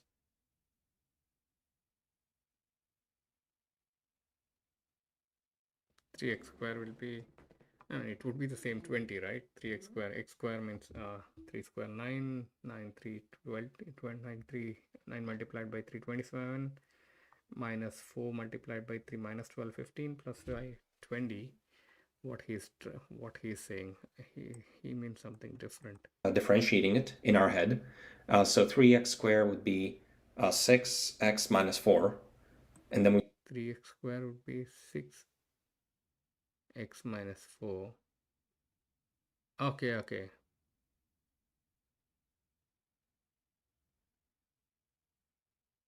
3x square would be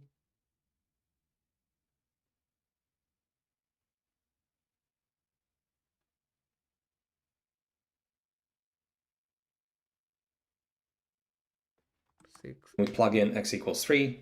So that's 18 minus 4 is 14. So this is correct. How?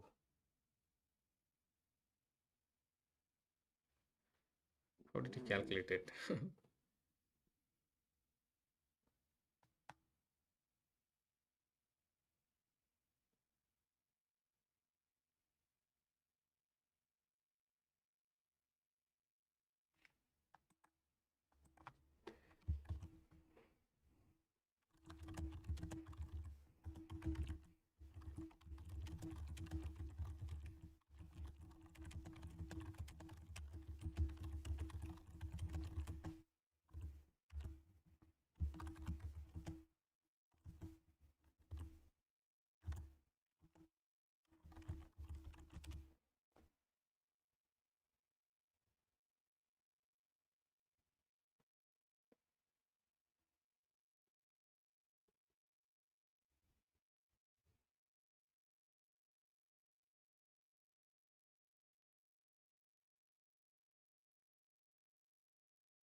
Okay, I'm still looking into that.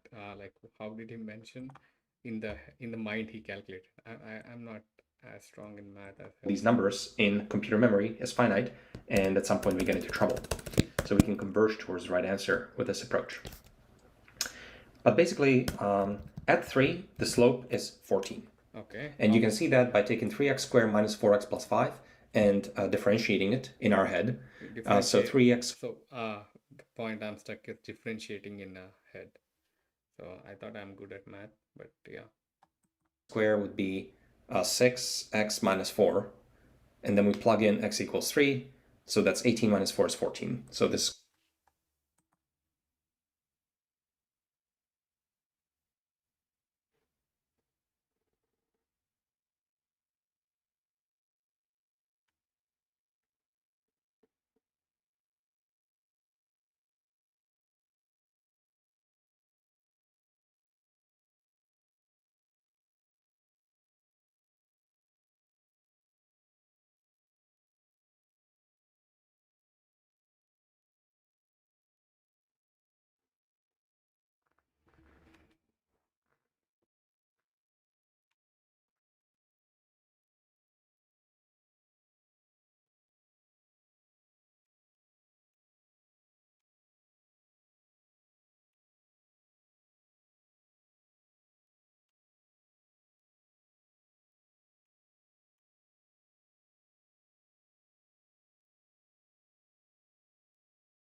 Okay, I have forgotten the differentiation, how 3x square became 6x. That's what I'm trying to understand. Just bear with me. And the derivative of minus 4x is minus 4. The derivative of plus 5 is a constant, which is 0. The derivative of minus 4x is minus 4, and the derivative of 3x square is 6x. Okay, how the derivative of 3x square, derivative of 3x square. Let's not pretend we know everything. If we don't know, it's good to learn. I think I'm just using this. And if you guys have questions about it, shoot me. Even if it's basic, there's nothing wrong in asking it. 3x square.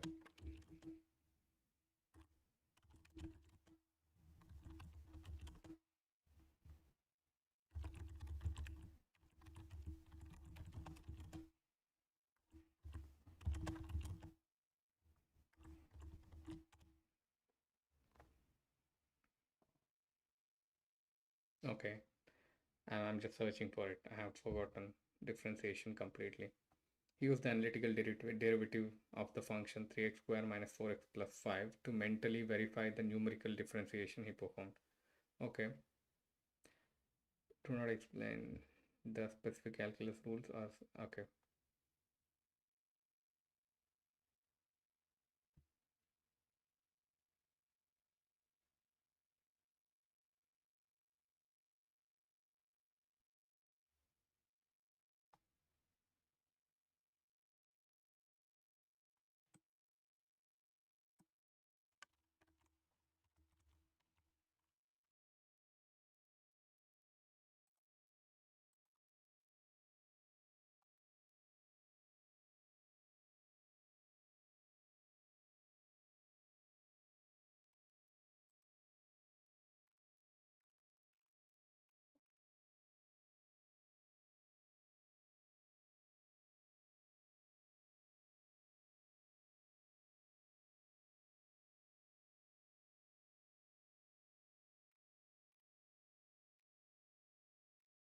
Okay, calculating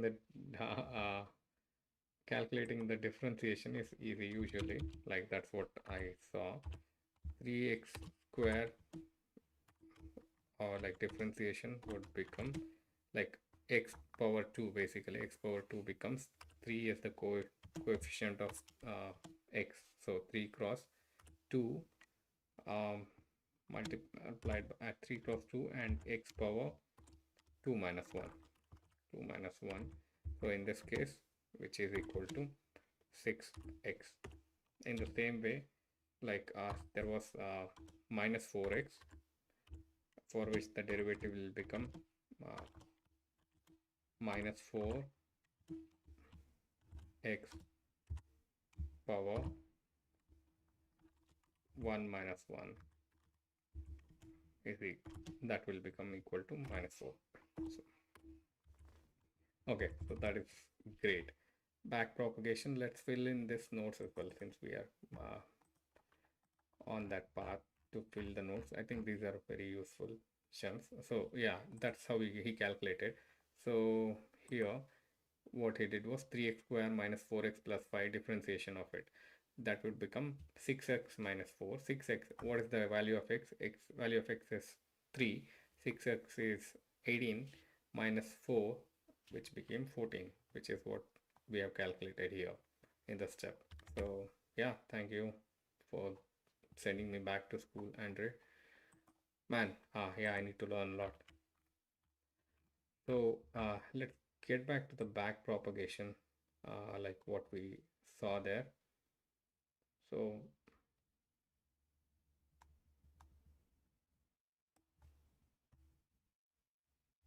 okay, let's just copy paste this one, whatever we saw here, into our notes. Back propagation. Uh, it implements the back propagation, the micrograd. So that's what we saw in the previous section. And back propagation, short for backward propagation of errors, is just a way for a neural networks to learn from its mistakes. Think of it like this: the network makes a guess and it sees how wrong it was, and it figures out which parts caused the mistake, that is the backward pass, and it tweaks itself to be a bit less wrong next time by updating the weights. So here calculate the derivatives. Okay.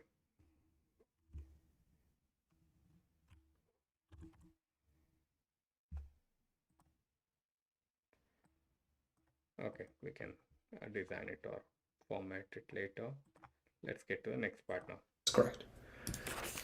So that's at 3. Now, how about the slope at, say, -3? What would you expect for the slope? Now, telling the exact value is really hard. Slope of -3, basically we saw that, okay, it dipped here at somewhere between 0 and 2, and like it might be close to 1. It dipped to minimum, and if we keep going negative, it will keep going to higher value. So let's see, it never went to negative, or it never went below 0. But what is the sign of that slope? So at -3, if we slightly go in the positive direction at x, the function would actually go down. And so that tells you that the slope would be negative. So we'll get a slight number below 20. And so if we take the slope, we expect something negative, -22. Okay. And at some point here, of course, the slope would be 0. Now for this specific function, I looked it up previously, and it's at 2/3. So at roughly 2/3, that's somewhere here, this derivative would be 0. So basically, at that precise point, let's hear it out again for negative value. What do you expect for the slope? Now, telling the exact value is really hard, but what is the sign of that slope? So at -3, if we slightly go in the positive direction at x, the function would actually go down. And so that tells you that the slope would be negative. So we'll get a slight number below 20. And so if we take the slope, we expect something negative, -22. Okay. And at some point here, of course, the slope would be 0.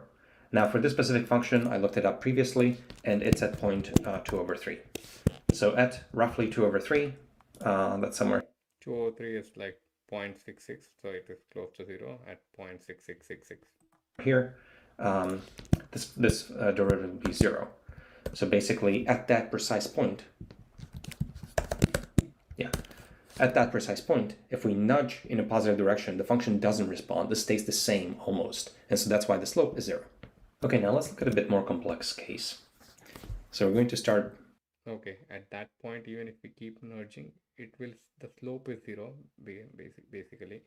So it will stay the same even if we nudge. But at these points, since the slope is more, slope means basically the tilt of that line, basically line is more, so it keeps going positive if we nudge it in the positive direction with even smaller values. Complexifying a bit. So now we have a function here with output variable d that is a function of 3 scalar inputs, a, b, and c. So a, b, and c are some specific values, 3 inputs into our expression graph, and a single output d. And so if we just print d, we get 4. And now what I'd like to do is I'd like to again look at the derivatives of d with respect to a, b, and c, and think through again just the intuition of what this derivative is telling us. So in order to evaluate this derivative, we're going to get a bit hacky here. We're going to again have a very small value of h, and then we're going to fix the inputs at some values that we're interested in. So this is the point ABC at which we're going to be evaluating the derivative of d with respect to all a, b, and c at that point. So there's the inputs, and now we have d1 is that expression. And then we're going to, for example, look at the derivative of d with respect to a. So we'll take a and we'll bump it by h, and then we'll get d2 to be the exact same function. And now we're going to print, f1, d1 is d1, d2 is d2, and print slope. So the derivative or slope here will be, of course, d2 minus d1 divide h. So d2 minus d1 is how much the function increased when we bumped the specific input that we're interested in by a tiny amount. and this is then normalized by h to get the slope. So yeah, so if I just run this, we're going to print d1, which we know is 4. Now d2 will be bumped, a will be bumped by h. So let's just think through a little bit what d2 will be printed out here. In particular, d1 will be 4. Will d2 be a number slightly greater than 4 or slightly lower than 4? And that's going to tell us the sign of the derivative. So we're bumping a by h. B is -3, C is 10. So you can just intuitively think through this derivative and what it's doing. A will be slightly more positive, but B is a negative number. So if A is slightly more positive, because B is -3, we're actually going to be adding less to D. So you'd actually expect that the value of the function will go down. So let's just see this. Yeah, and so we went from 4 to 3.9996. And that tells you that the slope will be negative, and then will be a negative number because we went down, and then the exact number of slope will be, exact amount of slope is -3. And you can also convince yourself that -3 is the right answer mathematically and analytically, because if you have a times b plus c and you have calculus, then differentiating a times b plus c with respect to a gives you just b. And indeed, the value of b is -3, which is the derivative that we have. So you can tell that that's correct. So now if we do this with b, so if we bump b by a little bit, Clear it out a little. a times b plus c, and you have calculus, then differentiating a times b plus c with respect to a gives you just b. Okay. And indeed, so differentiation, we learned how to calculate differentiation here. Differentiation with respect to b, basically. Then a is like a constant value. So yeah, so it will be just b, and c will be a constant value, which is 0. So it will be just b. The value of b is -3, which is the derivative that we have. So you can tell that that's correct. So now if we do this with b, so if we bump b by a little bit. So let's see. Let's predict it now. So if we do it with respect to b, so b we are adding the values. So a is a positive number here, and if we keep incrementing value to b, then it should it should be less of a negative number here, and the value should keep increasing actually as we nudge b in the positive direction. Here, like as we were nudging a in the positive direction, that was just increasing the negative value only. As we nudge b in the positive direction, at some point it will get past 0 and go to the positive side also. So it will be an overall positive value. So the slope will be equal to AB and C with respect to B is with respect to A is it will be A, B will be 0, so it will be A. Value of A is 2, so that should be the slope. That is supposed to be the slope. In a positive direction, we'd get different slopes. So what is the influence of B on the output D? So if we bump B by a tiny amount in a positive direction, then because A is positive, we'll be adding more to D, right? So, and now what is the sensitivity? What is the slope of that addition? 2. And it might not surprise you that this should be 2. Yeah. And why is it 2? Because D of D by dB, differentiating with respect to B, would give us A, and the value of A is 2. So that's also working well. And then if C gets bumped a tiny amount in H by H. Wait for it.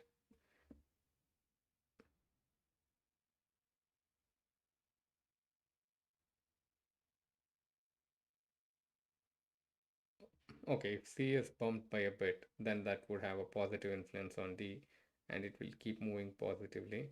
And then A, B both are constant, so, and here also it's differentiation of C, that would be 1. I think slope should be 1, I guess, according to me, but let's see. Then of course a times b is unaffected, and now c becomes slightly bit higher. What does that do to the function? It makes it slightly bit higher because we're simply adding c, and it makes it The value is 10. No. Slightly bit higher by the exact same amount that we added to c, and so that tells you that the slope is 1. That will be the rate at which d will increase. I am a legend now. Legitimately. Like, nice. I can go back and teach in school at least. I can be a math teacher or math tutor as well if there is no job because of AI. Let's see. We scale c. Okay, so we now have some intuitive sense of what this derivative is telling you about the function, and we'd like to move to neural networks. Now, as I mentioned, neural networks will be pretty massive expressions, mathematical expressions.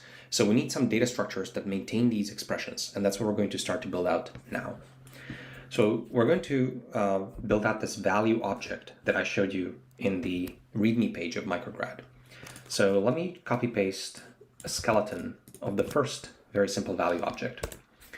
So class value takes a single.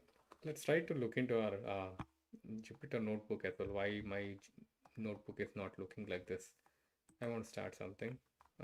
Files and running. Not this one. Okay, file. New notebook, probably. Okay, and we use Python. Yeah, let's do Python. Nice. We can see the same view now that Andre has. So I think we are ready for the next section. But yeah, let's hear him out. He's diving deep into building the neural network now. Okay. Okay, we learned 20 minutes of AI related content now. That's a success. That's the taste of success. I think we will keep going. And anybody who wants to follow along the journey, I highly encourage join in and ask questions. And if you have any requirement, any basic requirement that that is missing, I'm ready to cover that. So feel free to ask. Yeah, and not just in the live stream. I can spend time talking to you if you are along the journey somewhere. Yeah, let's see now. Single scalar value that it wraps and keeps track of, and that's it. So we can, for example, do value of 2.0, and then we can go back. And we'd like to move to neural networks. Now, as I mentioned, neural networks will be pretty massive expressions, mathematical expressions. So we need some data structures that maintain these expressions, and that's what we're going to start to build out now. So we're going to build out this value object that I showed you in the README page of Micrograd. So let me copy paste a skeleton of the first very simple value object. So class value. Just a second, I did not open the Micrograd GitHub link. So first thing is, okay, and he has posted the Jupyter Notebooks as well, notebook link as well.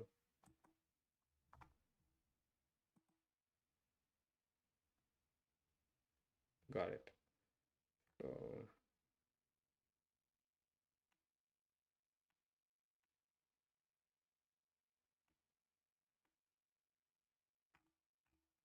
okay, so now neural network 0 to hero and lectures Micrograd. Okay, and let's get the README page. Okay, this is the one, right? Okay, these are the Jupyter Notebooks ones.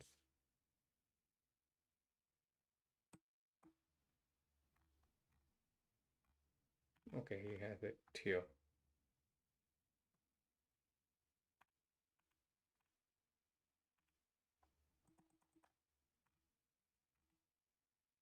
Nice. Yeah, now I'm looking forward more and more. Value takes a single scalar value that it wraps. Can go back, okay. And we'd like to move to neural networks. Now, as I mentioned, neural networks will be pretty massive expressions, mathematical expressions. So we need some data structures that maintain these expressions, and that's what we're going to start to build out now. So we're going to build out this value object that I showed you in the README page of Micrograd. So let me copy paste a skeleton of the first very simple value object. So class value takes a single scalar value that it wraps and keeps track of, and that's it. So we can, for example, do value of 2.0, and then we can look at its content, and Python will internally use the repr function to return this string. Whoops, like that. So this is a value object with data equals 2 that we're creating here. Now what we'd like to do is we'd like to be able to have not just like two values, but we'd like to do a plus b, right? We'd like to add them. So currently you would get an error because Python doesn't know how to add two value objects. So we have to tell it. So here's addition. Okay, now you are kind of giving us basics of Python as well. How can we miss it? README page of Micrograd. So, and we'd like to move to neural networks. Now, as I mentioned, neural networks will be pretty massive expressions, mathematical expressions. So we need some data structures that maintain these expressions, and that's what we're going to start to build out now. So we're going to build out this value object that I showed you in the README page of Micrograd. So let me copy paste a skeleton of the first very simple value object. So class value takes a single scalar value that it wraps and keeps track of, and that's it. So we can, for example, do value of 2.0, and then we can look at its content, and Python will internally use the repr function to return this string. Whoops, like that. So this is a value object with data equals 2 that we're creating here. Now what we'd like to do is we'd like to be able to have not just like two values, but we'd like to do a plus b, right? We'd like to add them. So currently you would get an error because Python doesn't know how to add two value objects. So we have to tell it. Cool. So here's addition. So you have to basically use these special double underscore methods in Python to define these operators for these objects. So if we call if we use this plus operator, Python will internally call a dot add of b. That's what will happen internally. And so b will be the other, and self will be a. And so we see that what we're going to return is a new value object, and it's just it's going to be wrapping the plus of their data. But remember now, because data is the actual like numbered Python number, so this operator here is just the typical floating point plus addition now. It's not an addition of value objects, and will return a new value. So now a plus b should work, and it should print value of -1, because that's 2 plus minus 3. There we go. Okay, let's now implement multiply, just so we can recreate this expression here. So multiply, I think it won't surprise you, will be fairly similar. So instead of add, we're going to be using mul, and then here, of course, we want to do times. And so now we can create a c value object, which will be 10.0, and now we should be able to do a times b. Well, let's just do a times b first. That's value of -6 now. And by the way, I skipped over this a little bit. Suppose that I didn't have the repr function here. Then it's just that you'll get some kind of an ugly expression. So what repr is doing is it's providing us a way to print out like a nicer looking expression in Python. So we don't just have something cryptic. We actually are, it's value of -6. So this gives us a times, and then this we should now be able to add c to it, because we've defined and told the Python how to do mul and add. And so this will basically be equivalent to a dot mul of b, and then this new value object will be dot add of c. And so let's see if that worked. Yep, so that worked well. That gave us 4, which is what we expect from before. And I believe we can just call them manually as well. There we go. So yeah.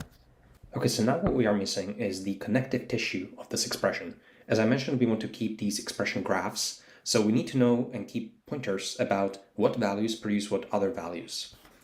So here, for example, we are going to introduce a new variable, which we'll call children, and by default it will be an empty tuple. And then we're actually going to keep a slightly different variable in the class, which we'll call _prev, which will be the set of children. This is how I did it in the original micrograd, looking at my code here. I can't remember exactly the reason. I believe it was efficiency, but this _children will be a tuple for convenience, but then when we actually maintain it in the class, it will be just this set, I believe for efficiency. So now, when we are creating a value like this with a constructor, children will be empty. Did not understand this children thoroughly, but yeah, I think let's discuss after we have an example. Let's not lose patience.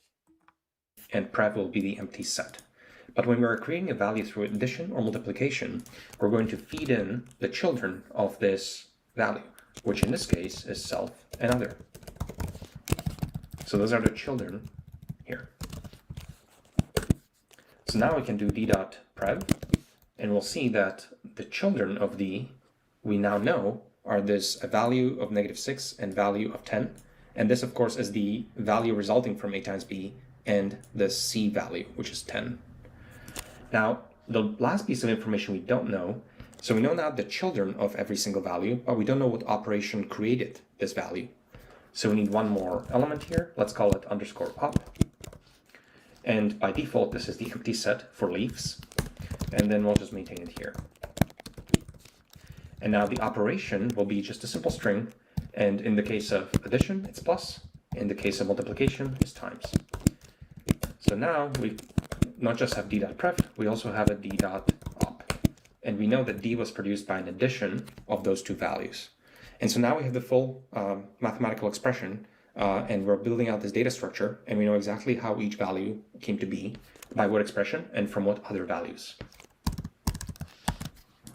Now, because these expressions are about to get quite a bit larger, we'd like a way to nicely visualize these expressions that we're building out.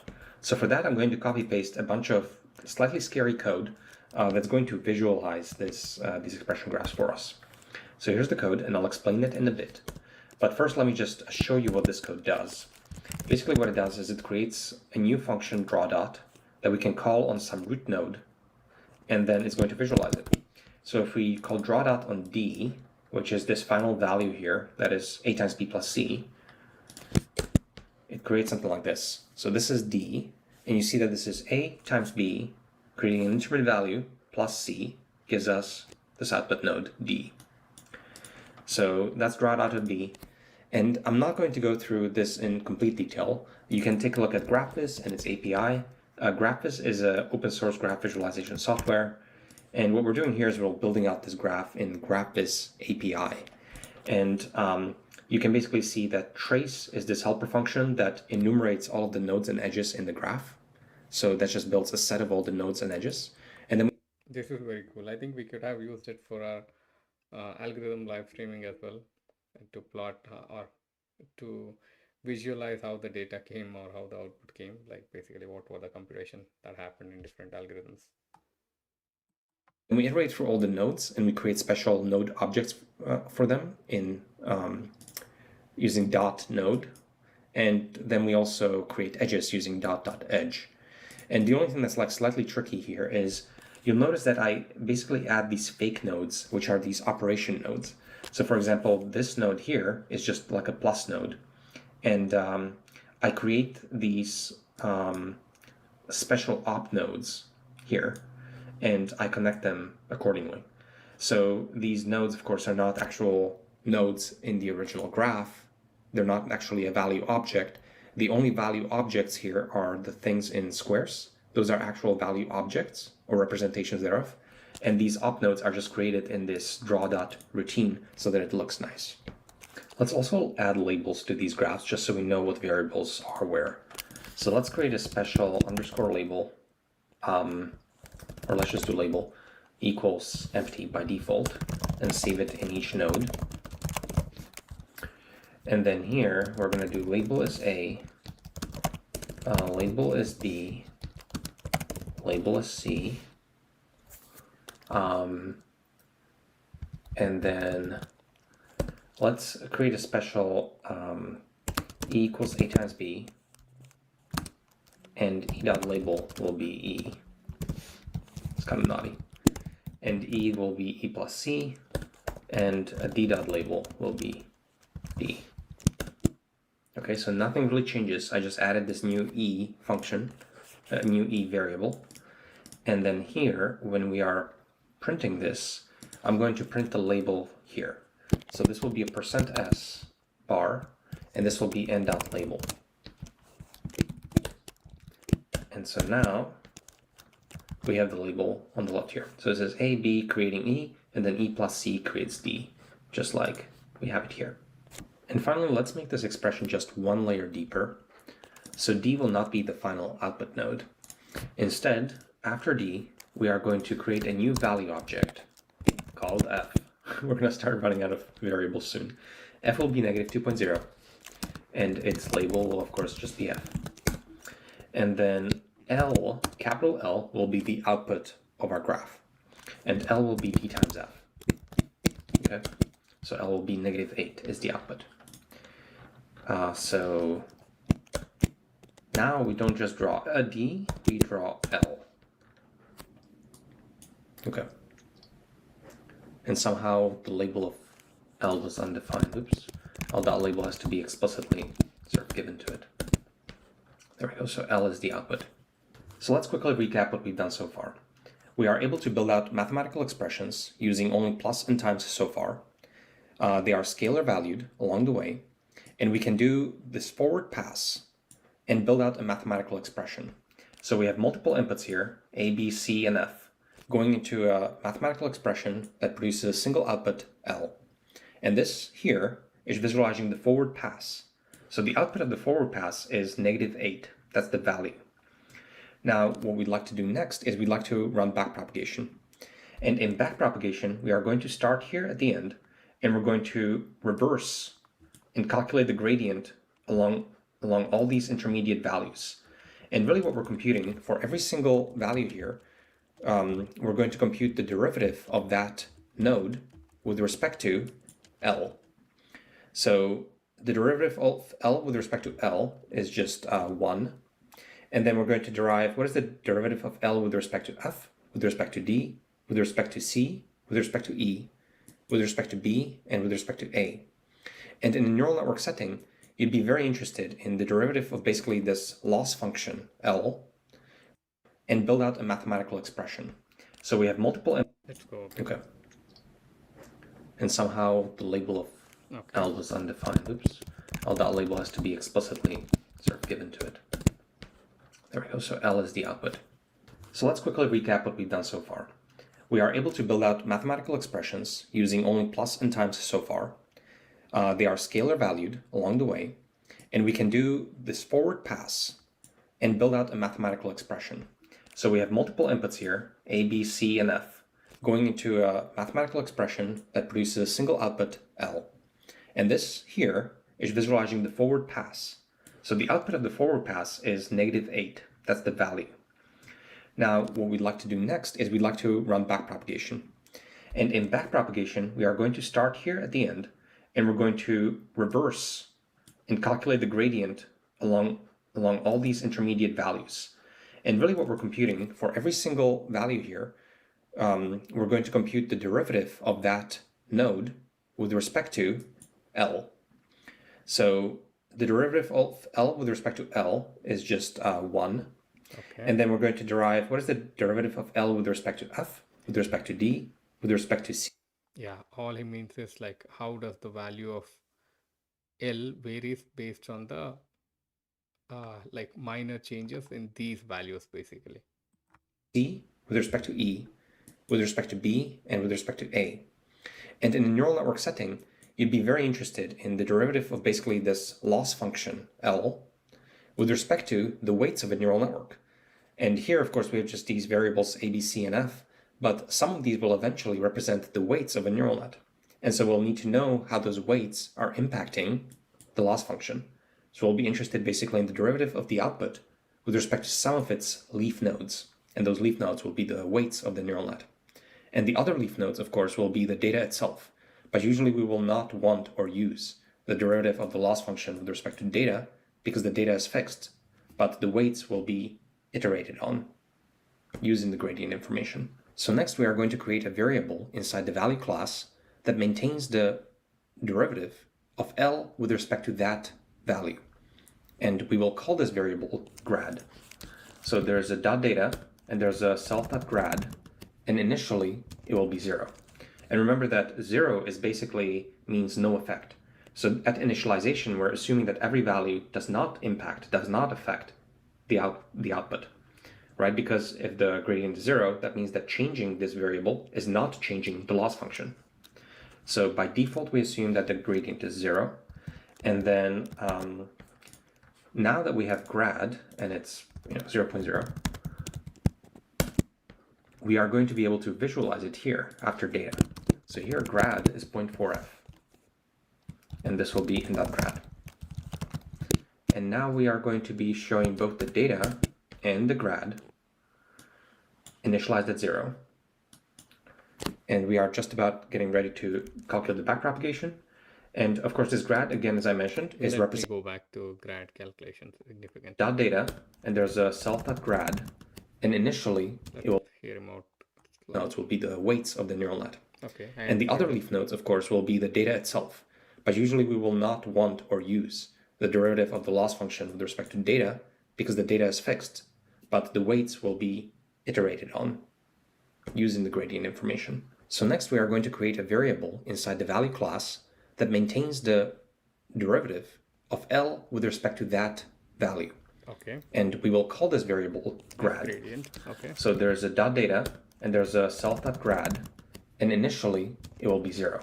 And remember that 0 is basically means. So basically each of those node will have a gradient. So each of those node have value, and now the weight of that value to derive the loss function or the output basically. Like let him scroll down to that graph again. I can explain it better. No effect.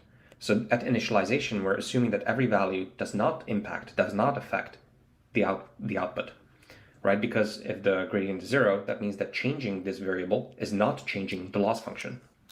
So by default, we assume that the gradient is 0. He explained it thoroughly. Basically, self-gradient, if the node has or a variable has a gradient value of 0, that means it doesn't impact, changing that value doesn't impact the output.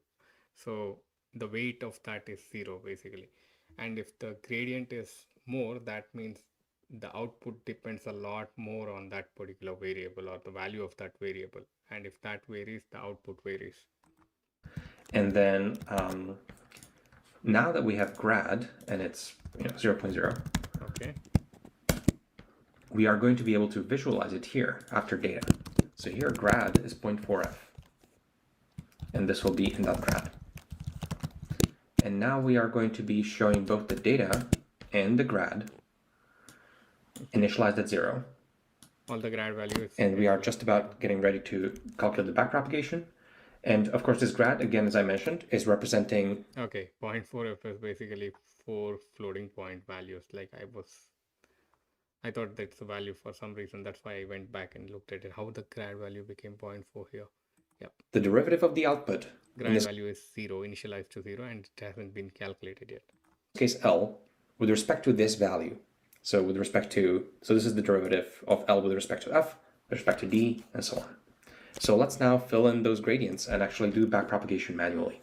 So let's start filling in these gradients and start all the way at the end, as I mentioned here. Okay, so now, okay, he's asking to fill it manually, like the gradient values. But I think this was school mathematics. Basically, we understood like how we calculated our end output based on a lot of parameters like A, B, C, D, E, F contributes to the value of L basically. So how the value of L is derived depends on A, B, C, D, E, F values. And now he is telling like how the value of L varies based on the values of A, B, C, D, E, F. I mean, how L value is like whether the L value is more sensitive to these values or less sensitive to these values whenever the values of A, B, C, D, E, F keep changing, or if the value of A, B, C, D, E, F either of them is 0, that means L value doesn't depend on this value, one of these variables. if that value is whichever will have the more gradient value, that means the value of L is more sensitive to changes in that particular value. So I mean, we can, I think it's pretty good explanation. When we were talking about the house prices, like let's say if there is a house, like the, the different variables can be like the square feet or the size of the house and the number of bedrooms and number of bathrooms and the zip code, let's say, to define the area, and whether the year in which the house was built. And it could be another variable we can add which is insignificant, like um, what can be insignificant, maybe a number of the maybe the number of um, number of washers in the house, or maybe the square feet of the living room in the house. That could be insignificant. I mean, people care about the how big the house is, but might not as much care how big the living room alone is, or how big the master bedroom alone is. So that can be the data that we have, but the price of the house is not very sensitive based on those values. So that's what I'm trying to explain. So the gradient of those values would be very small or minute, and the gradient of the other values, like the it could be the zip code, or it could be zip code based on the proximity to some major city, or the value of or the size of the house, and in which year, like how many years since it's been built. So those are the variables which would decide the final value of the house a lot. So this is taking shape. This is now I think I have understood it much more, back propagation much more than ever. Thank you, Andre. Yeah, I now I can't wait to learn more. I think we are still in the very initial stage. We are done with 32 minutes, and it is 2 hour 25 minutes. So one fifth. We have completed almost like more than one fifth actually. So I'm kind of leaning towards completing one more section, manual back propagation, today itself. um, that would be cool actually. And this one, manual back propagation example 2 also, that too should be doable today. Preview of single optimization step manual. Okay, and implementation of the back propagation function or backward function for each operation. This one we can skip to another day. Yeah, need to be consistent. That's the target. So let's not burn out. I think we started off very good. At least I'm happy. I'm very happy with the progress that we are making. I think the understanding of the back propagation is very clear now, like how the prediction values or the final output values depends or varies based on the variables, and how the weights should be assigned. I'm not ending the live stream yet. I haven't had my dinner, so I'm going to grab some dinner now. After that, I'll be back and I'll try to have that like cover those sections where he's filling the manual back propagation values. I don't think that would be taxing. I think until now we did all the hard work to understand, like, to uh, get the concept or visualize that concept in our mind. Now I think this is very clear. Let's not leave that stride, and let's keep going forward, and let's be consistent. This is great. I can't express how happy I am uh, with this 30 minutes of section. Man, he's a legend. I had heard about this content, but this is very useful. He has taught uh, me much more in 30 minutes than my whole course uh, in the college, I guess. So can't wait to explore and uh, learn more. Let's take a break now and let's get back after that. Yeah, excited.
Hey, I'm back.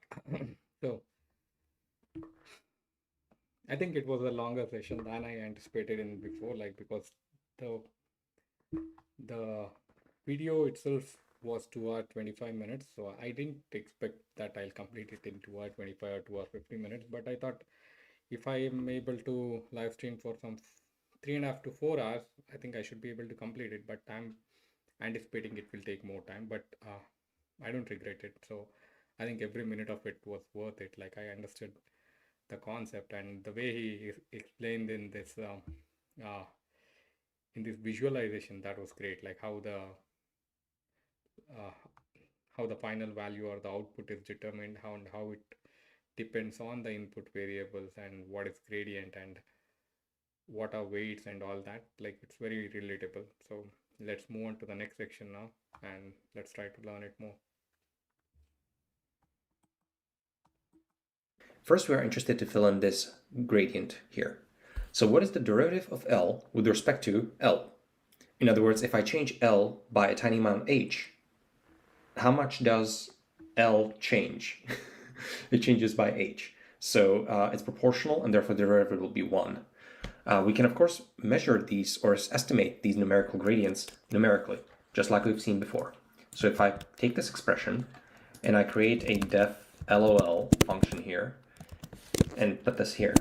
Now, the reason I'm creating a gating function LOL here is because I don't want to pollute or mess up the global scope here. This is just kind of like a little staging area. And as you know, in Python, all of these will be local variables to this function. So I'm not changing any of the global scope here. So here, L1 will be L.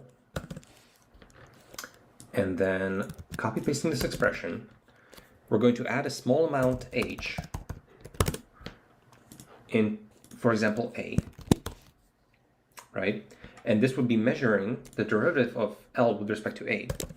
So here, this will be L2.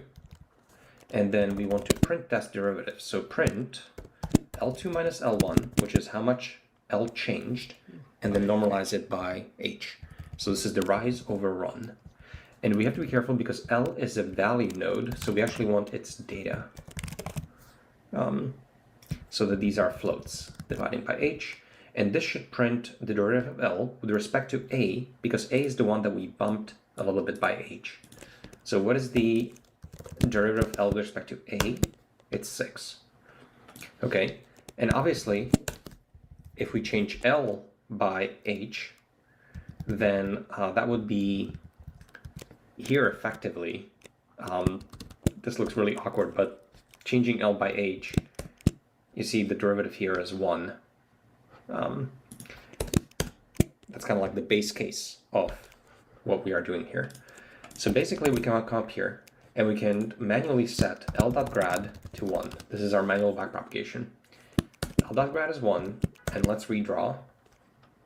And we'll see that we filled in grad is 1. Okay, theoretically we know that the output varies with it basically. I mean, it is 1-to-1 proportional. So we are setting L.grad as 1 and they are back propagating that value and trying to compute the other gradient values. For L. We're now going to continue the backpropagation. So let's here look at the derivatives of L with respect to D and F. Let's do D first. So what we are interested in, if I create a markdown on here, is we'd like to know, basically we have that L is D times F, and we'd like to know what is DL by DD. What is that? And if you know your calculus, L is D times F, so what is DL by DD? It would be F. And if you don't believe me, we can also just derive it because the proof would be fairly straightforward. We go to the definition of the derivative, which is f of x plus h minus f of x divide h, as a limit of h goes to 0 of this kind of expression. So when we have L is D times F, then increasing D by h would give us the output of D plus h times F. That's basically f of x plus h, right? Minus D times F. And then divide h. And symbolically expanding out here, we would have basically D times F plus h times F minus D times F divide h. And then you see how the df minus df cancels, so you're left with h times F divide h, which is f. So in the limit as h goes to 0 of, derivative definition, we just get f in the case of d times f. So symmetrically, dl by df will just be d. So what we have is that f dot grad, we see now, is just the value of d, which is 4. And we see that d dot grad is just the value of f. And so the value of f is -2. So we'll set those manually. Let me erase this markdown node, and then let's redraw what we have. Okay, and let's just make sure that these were correct. So we seem to think that dl by dd is -2, so let's double check. Let me erase this plus h from before. And now we want the derivative with respect to f. So let's just come here when I create f, and let's do a plus h here. And this should print the derivative of l with respect to f, so we expect to see 4. Yeah, and this is 4 up to floating point funkiness. And then dl by dd should be f, which is -2. Grad is -2. So if we, again, come here and we change d dot data plus equals h right here. So we expect, so we've added a little h, and then we see how L changed, and we expect to print -2. There we go. Okay. So we've numerically verified. What we're doing here is kind of like an inline gradient check. Gradient check is when we are deriving this like backpropagation and getting the derivative with respect to all the intermediate results.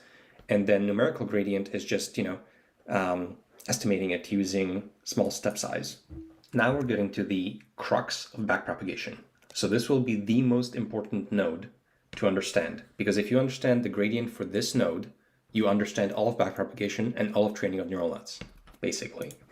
So we need to derive dl by dc. In other words, the derivative of L with respect to c, because we've computed all these other gradients already. Now we're coming here and we're continuing the backpropagation manually. So we want dl by dc, and then we'll also derive dl by de. Now here's the problem. How do we derive dl by dc? We actually know the derivative L with respect to d, so we know how L is sensitive to d. Yeah. But how is L sensitive to c? So if we wiggle c, how does that impact L through d? So we know dl by dc,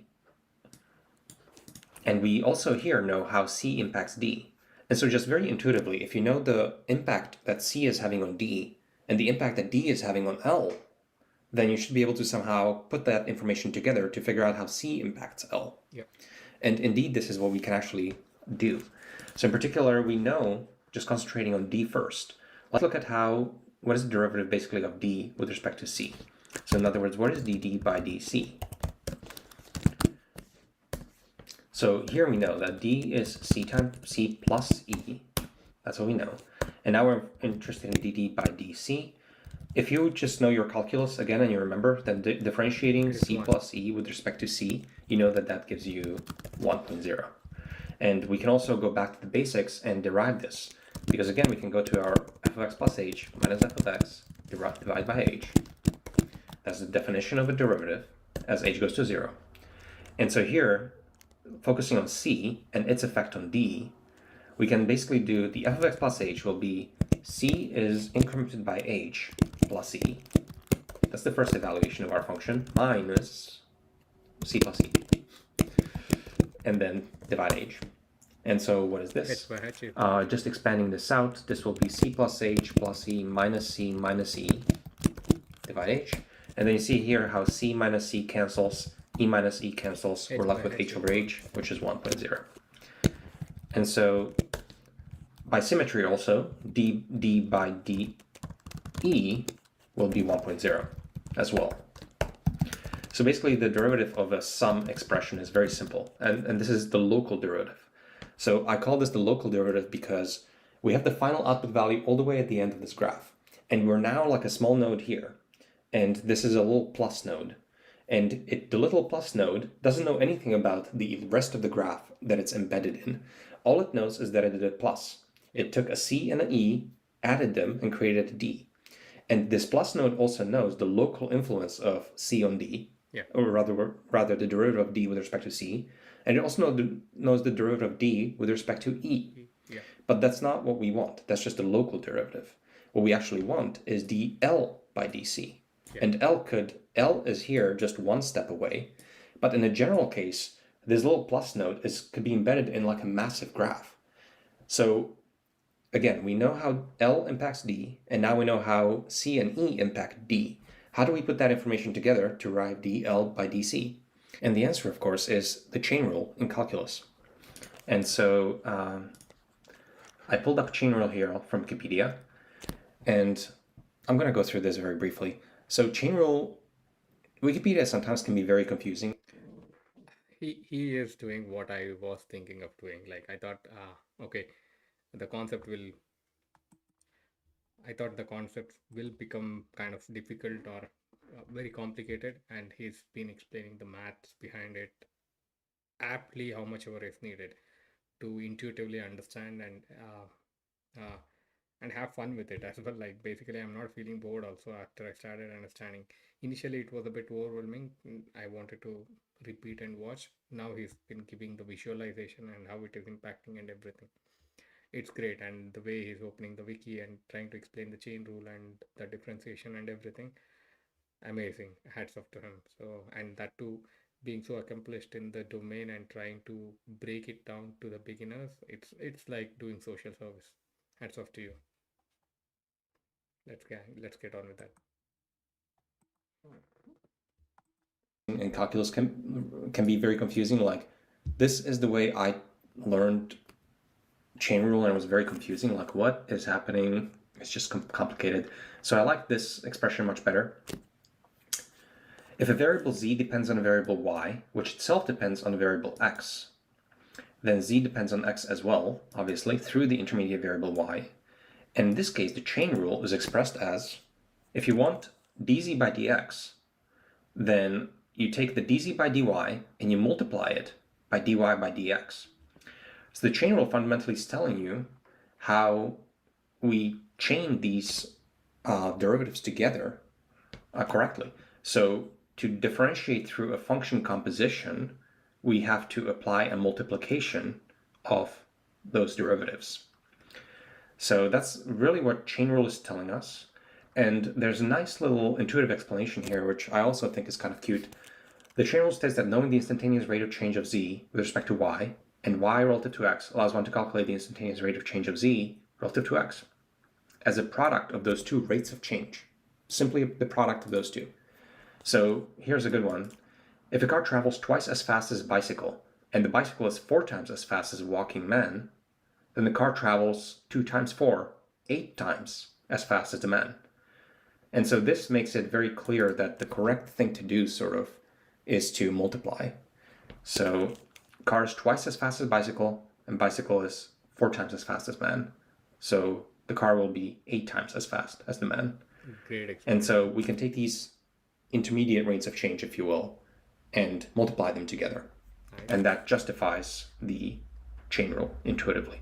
So have a look at chain rule, but here really what it means for us is there's a very simple recipe for deriving what we want, which is dL by dC.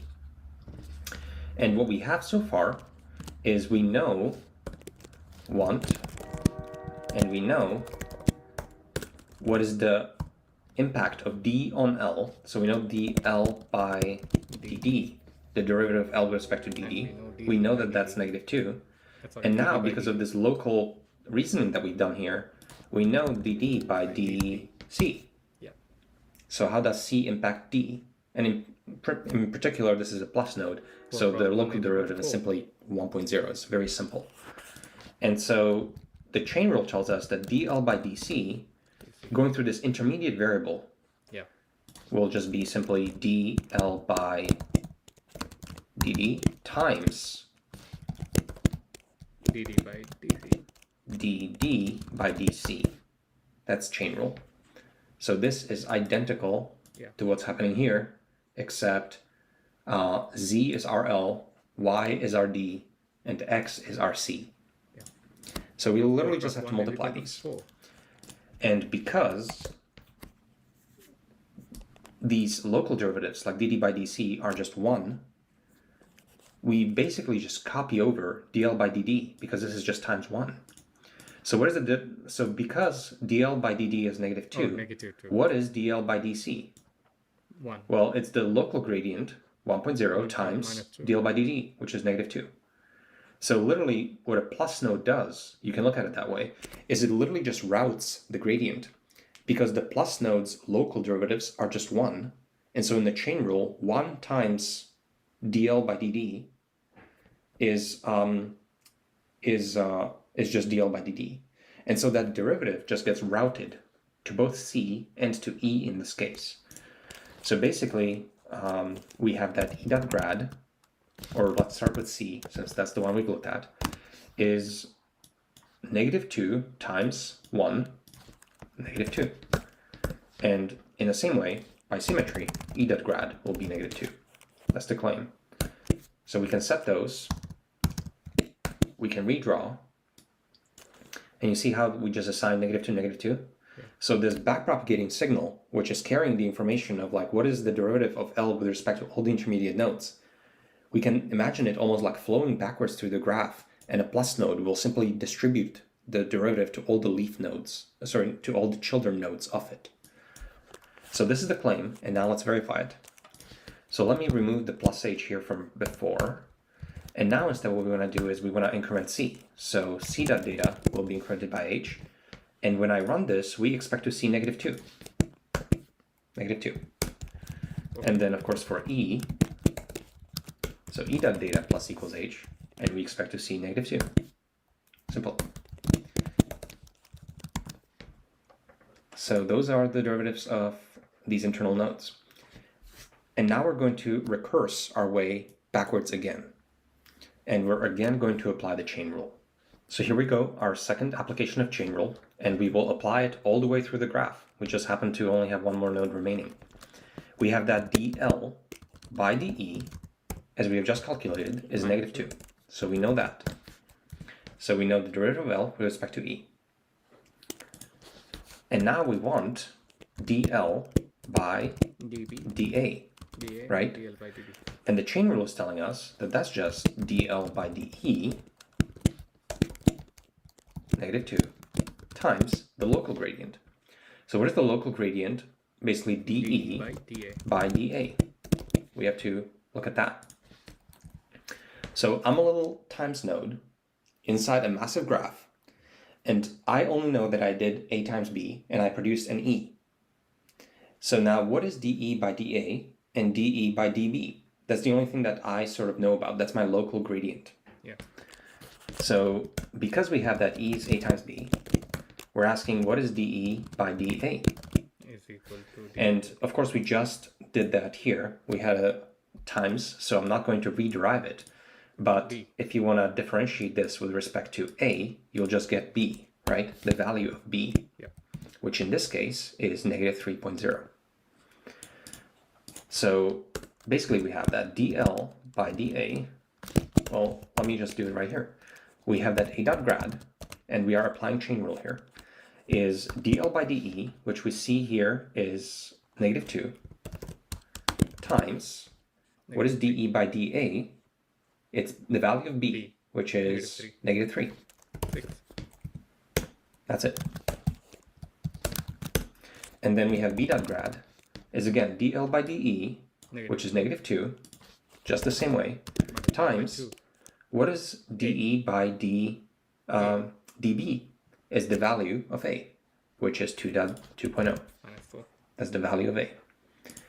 So these are our claimed derivatives. Let's redraw. And we see here that A dot grad turns out to be 6, because that is negative 2 times negative 3. And B dot grad is negative 4 times, is negative 2 times 2, which is negative 4. So those are our claims. Let's delete this and let's verify them.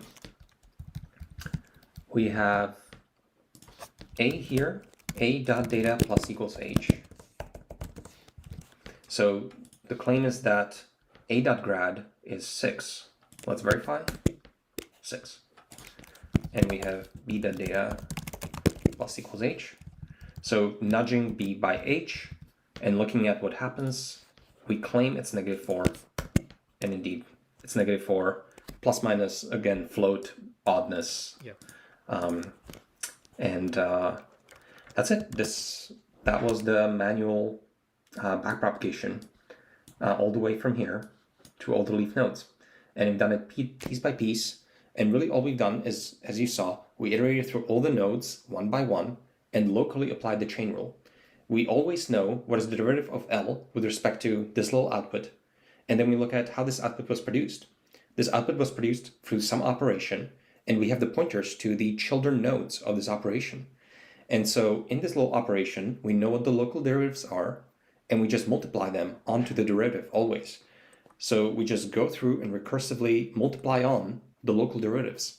And that's what backpropagation is. It's just a recursive application of chain rule backwards through the computation graph. Let's see this power in action just very briefly. What we're going to do is we're going to nudge our inputs to try to make L go up. So in particular, what we're doing is we want a.data, we're going to change it. And if we want L to go up, that means we just have to go in the direction of the gradient. So A should increase in the direction of gradient by like some small step amount. This is the step size. And we don't just want this for B, but also for B, also for C, also for F. Those are leaf nodes, which we usually have control over. And if we nudge in direction of the gradient, we expect a positive influence on L. So we expect L to go up positively. So it should become less negative. It should go up to say -6 or something like that.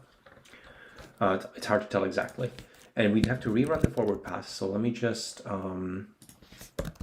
do that here. This would be the forward pass. F would be unchanged. This is effectively the forward pass. And now if we print L.data, we expect, because we nudged all the values, all the inputs in the direction of gradient, we expected a less negative L. We expect it to go up. So maybe it's -6 or so. Let's see what happens. Okay, -7. And this is basically one step of an optimization that will end up running. And really this gradient just gives us some power because we know how to influence the final outcome. And this will be extremely useful for training neural nets, as we'll soon see. So now I would like to do one more example of manual backpropagation using a bit more complex and useful example. We are going to backpropagate through a neuron. So we want to eventually build out neural networks. And in the simplest case, these are multilayer perceptrons, as they're called. So this is a 2-layer neural net. And it's got these hidden layers made up of neurons, and these neurons are fully connected to each other. Now, biologically, neurons are very complicated devices, but we have very simple mathematical models of them. And so this is a very simple mathematical model of a neuron. You have some inputs, X's, and then you have these synapses that have weights on them. So the W's are weights. And then the synapse interacts with the input to this neuron multiplicatively. So what flows to the cell body of this neuron is W times X. But there's multiple inputs, so there's many W times X's flowing into the cell body. The cell body then has also like some bias. So this is kind of like the innate sort of trigger happiness of this neuron. So this bias can make it a bit more trigger happy or a bit less trigger happy regardless of the input. But basically we're taking all the W times X of all the inputs, adding the bias, and then we take it through an activation function. And this activation function is usually some kind of a squashing function, like a sigmoid or 10H or something like that. So as an example, we're going to use the 10H in this example. NumPy has a np.10H, so we can call it on a range. And we can flows to the cell body. Let me see again what is 10H. Let's see this. It's a good explanation about neural network. Again, neuron, you have some inputs, X's, and then you have these synapses that have weights on them. So the W's are weights. And then the synapse interacts with the input to this neuron multiplicatively. So what flows to the cell body of this neuron is W times X. Okay. But there's multiple inputs, so there's many W times X's flowing into the cell body. The cell body then has also like some bias. So this is kind of like the innate sort of trigger happiness of this neuron. So this bias can make it a bit more trigger happy or a bit less trigger happy, regardless of the input. But basically, we're taking all the W times X of all the inputs, adding the bias, and then we take it through an activation function. Yeah. And this activation function is usually some kind of a squashing function, like a sigmoid or tanh or something like that. So as an example, we're going to use the tanh in this example. NumPy has a np.tanh, so we can call it on a range, and we can plot it.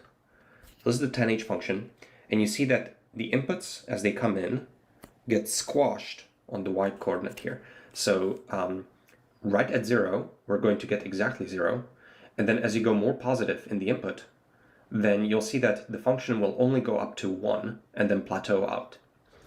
And so if you pass in very positive inputs, we're going to cap it smoothly at 1. And on the negative side, we're going to cap it smoothly to -1. So that's tanh. And that's the squashing function or an activation function. And what comes out of this neuron is just the activation function applied to the dot product of the weights and the inputs. So let's write one out. I'm going to copy paste because I don't want to type too much.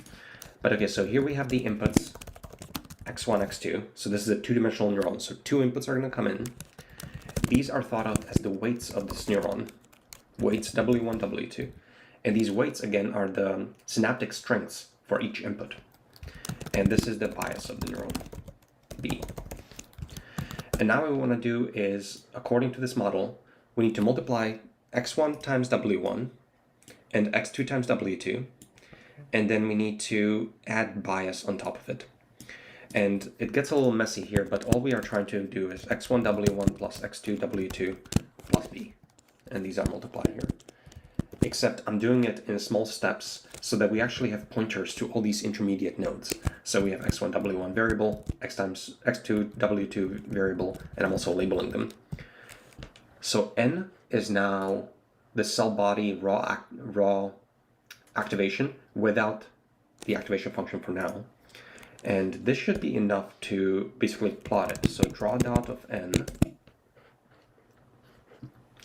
gives us x1 times W1, x2 times W2 being added. Then the bias gets added on top of this. And this n is this sum. So we're now going to take it through an activation function. And let's say we use the tanh so that we produce the output. So what we'd like to do here is we'd like to do the output, and I'll call it O, is n dot tanh. Okay, but we haven't yet written the tanh.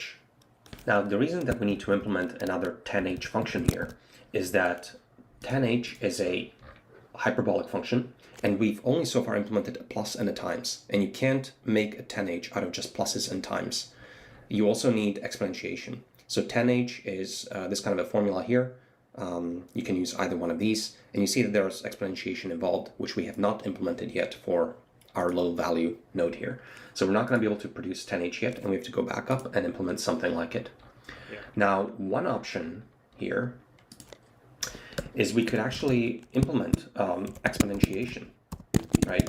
And we could return the exp of a value instead of a tanh of a value. Because if we had exp, then we have everything else that we need. So because we know how to add and we know how to add and we know how to multiply, so we'd be able to create tanh if we knew how to exp.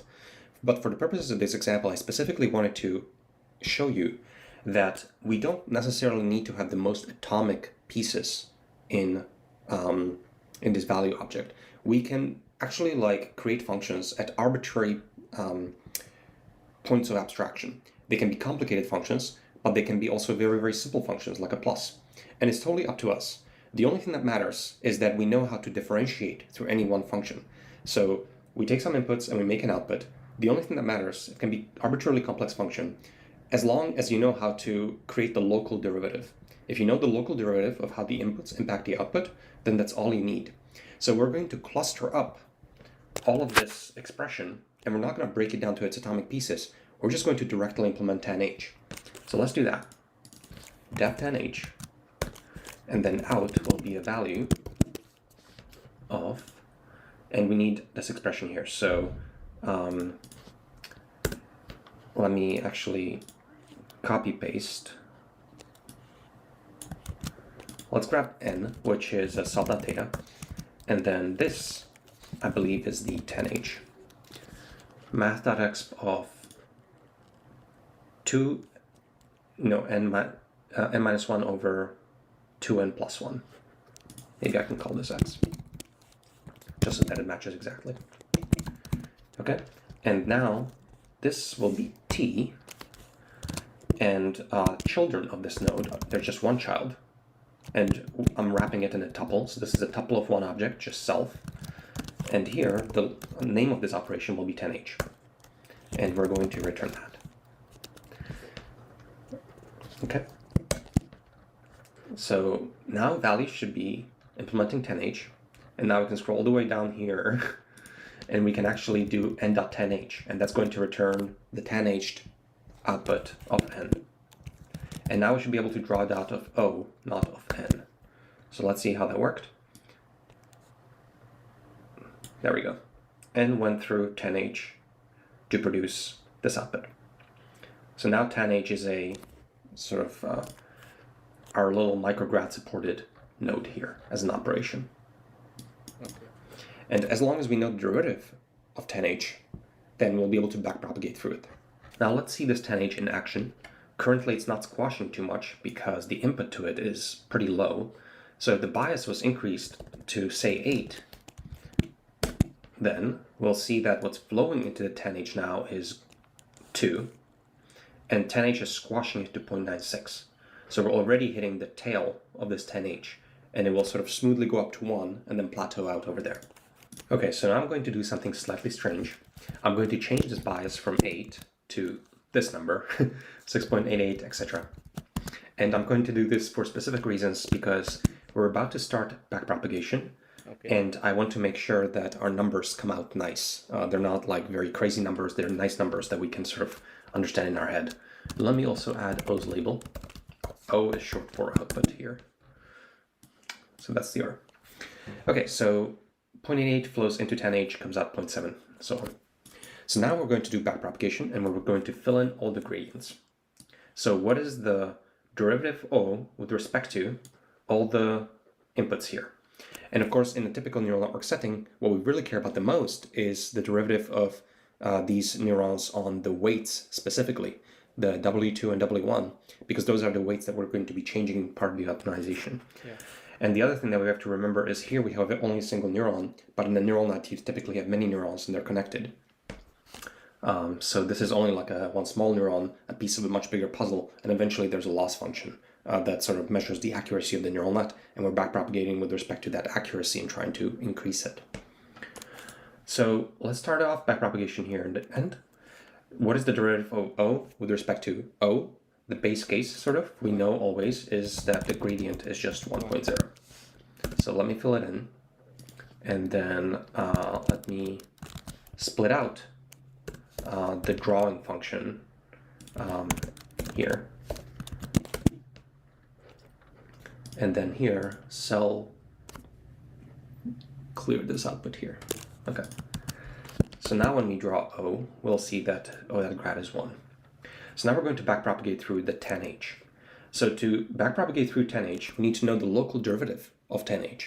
So if we have that O is tanh of n, then what is dO by dn? Now what you could do is you could come here and you could take this expression and you could do your calculus derivative taking, and that would work. But we can also just scroll down Wikipedia here into a section that hopefully tells us that derivative d by dx of tanh of x is any of these. I like this one, 1 minus tanh squared of x.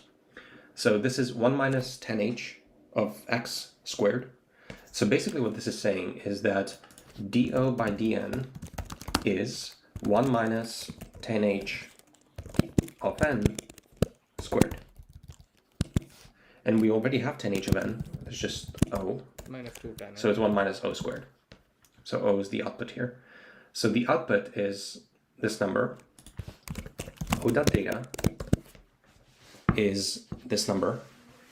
And then what this is saying is that do by dn is 1 minus this squared. So 1 minus O.data squared is 0.5 conveniently. So the local derivative of this tanh operation here is 0.5. And so that would be do by dn. So we can fill in that n.grad is 0.5. We'll just fill it in. Okay.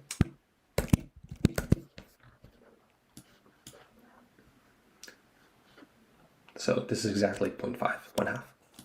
So now we're going to continue the backpropagation. This is 0.5, and this is a plus node. So how is backprop going to, what is backprop going to do here? And if you remember our previous example, a plus is just a distributor of gradient.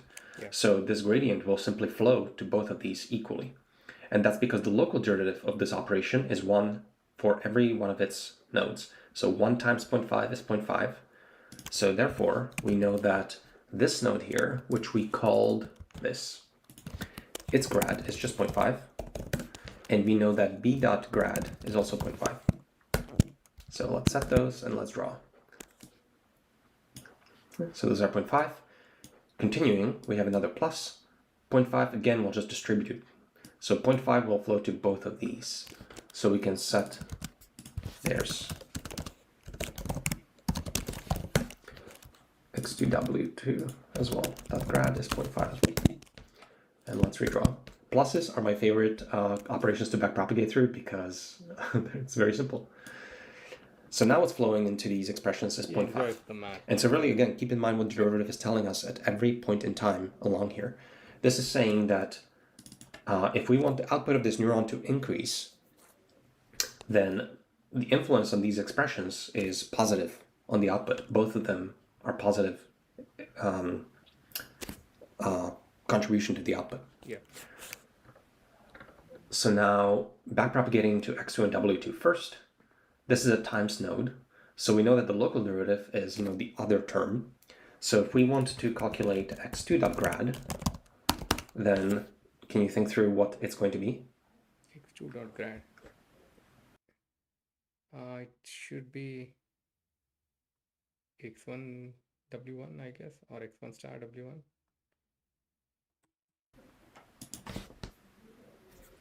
So x2.grad will be w2.data times this x2w2.grad, right? x2.grad, okay. Or x2w2.grad. x2.grad would be equal to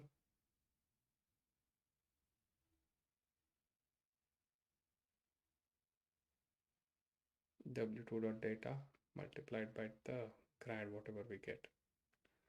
W2 multiplied by the grad. So it is 1 multiplied by 0.5. And w2.grad will be x2.data times x2w2.grad. Right? So that's the little local piece of chain rule. Let's set them and let's redraw. So here we see that the gradient on our weight 2 is 0 because x2's data was 0. Yeah. Right? But x2 will have the gradient 0.5 because data here was 1. And so what's interesting here, right, is because the input x2 was 0, then because of the way the times works, of course, this gradient will be 0. And think about intuitively why that is. Derivative always tells us the influence of this on the final output. If I wiggle w2, how is the output changing? It's not changing because we're multiplying by 0. So because it's not changing, there is no derivative, and 0 is the correct answer. Nice. Because we're squashing it at 0. And let's do it here. 0.5 should come here and flow through this times. And so we'll have that x1.grad is Can you think through a little bit what 0. this should be? Sorry, Look, minus 3 multiplied by 0.5 should be minus 1.5. Minus 1.5. local derivative of times with respect to x1 is going to be w1. So w1's data times x1 w1 dot grad, and w1 dot grad will be x1 dot data times x1 w2 w1 dot grad. It's 1. 1 point, minus 1. Let's see what those came out to be. 1. So this is 0.5, so this would be negative 1.5, and this would be 1. And we've backpropagated through this expression. These are the actual final derivatives. So if we want this neuron's output to increase, we know that what's necessary is that W2, we have no gradient. W2 doesn't actually matter to this neuron right now, but this neuron, this weight should go up. So if this weight goes up, then this neuron's output would have gone up, and proportionally, because the gradient is 1. Okay, so doing the backpropagation manually is obviously ridiculous. So we are now going to put an end to this suffering, and we're going to see how we can implement the backward pass a bit more automatically. We're not going to be doing all of it manually out here. It's now pretty obvious to us by example how these pluses and times are backpropagating gradients. So let's go up to the value object, and we're going to start codifying what we've seen in the examples below. Okay, so we are done with the backpropagation calculation manually. So, and we are done with the content for close to more than an hour, like almost close to 50%, like not yet 50% though.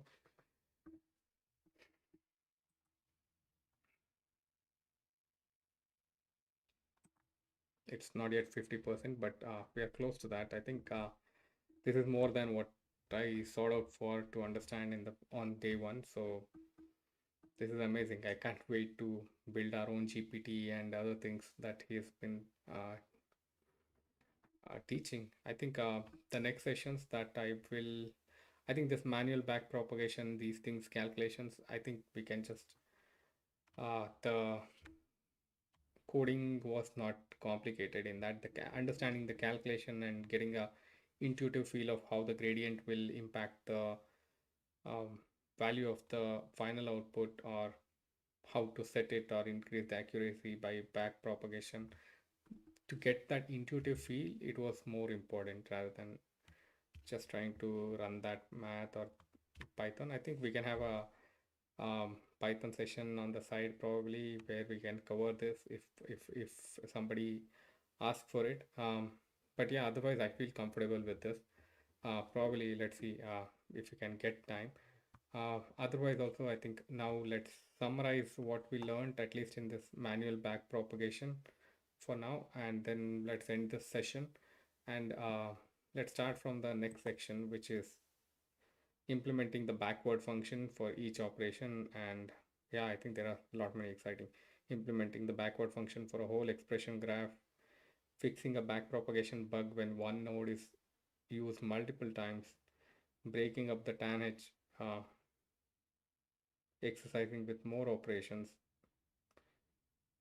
doing the same thing but in PyTorch. Wow, that's the real application. Like basically in real time, a lot of people does that.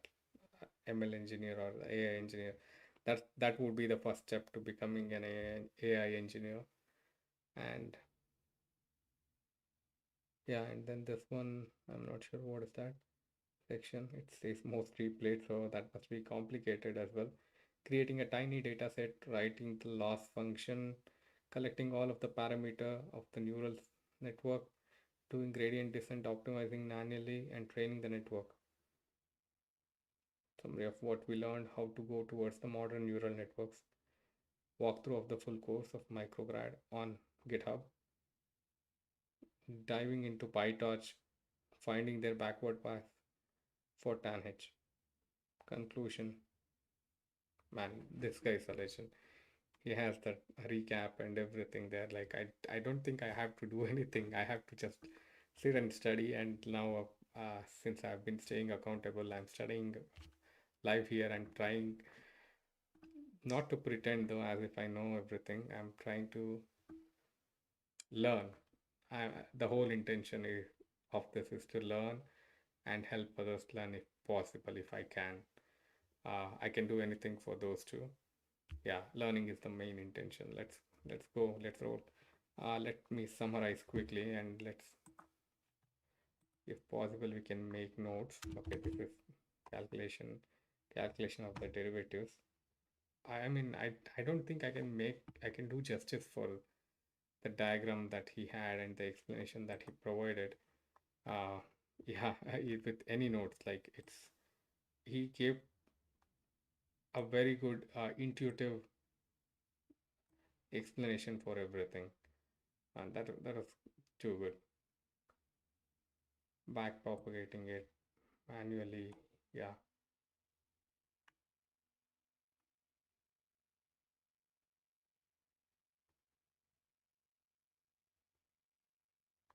yeah, chain rule.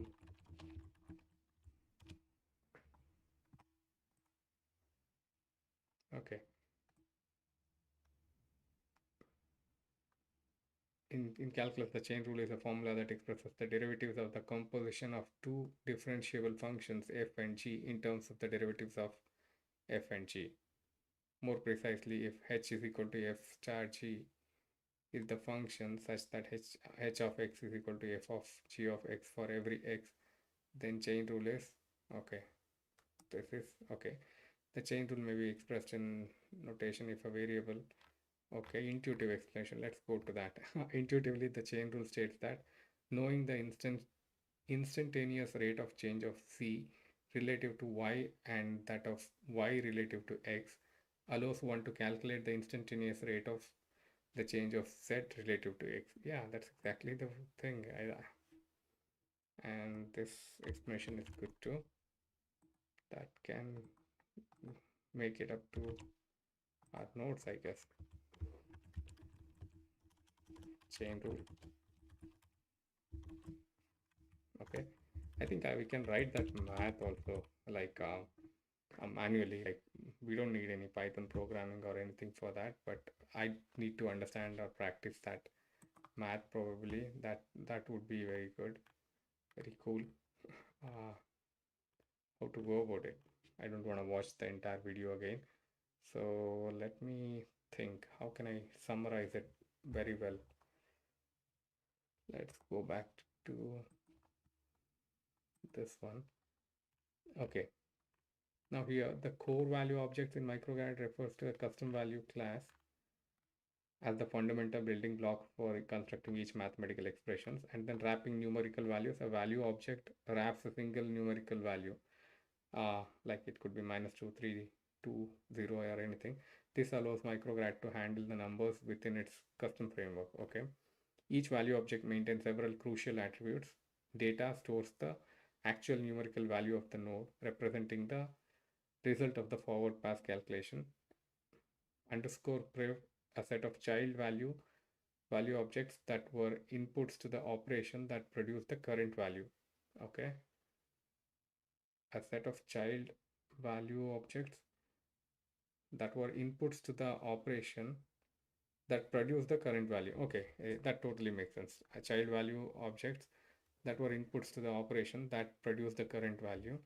This establishes the connectivity of the computation graph. Here, all these are required for him, I mean for Andre, to come up with these visualizations to make it easy for us to understand, so that we should know how to draw this and everything.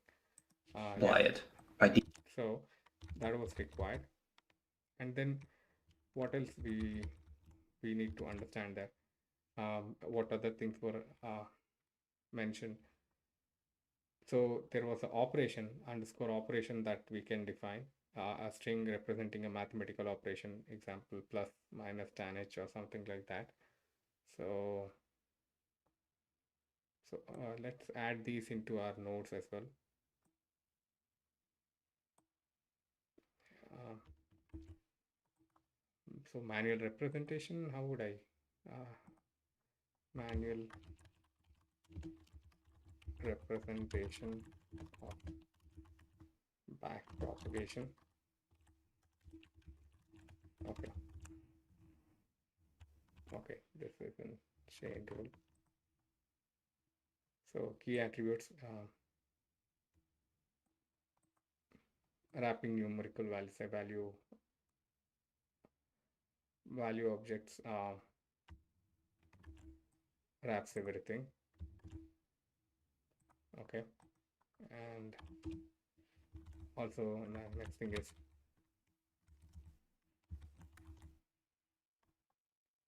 key attributes in that value object. What were all the key attributes? Let's define them. First thing is, I think, data. That was everybody knows it. It is the data representing the result of the forward calculation, forward pass calculation.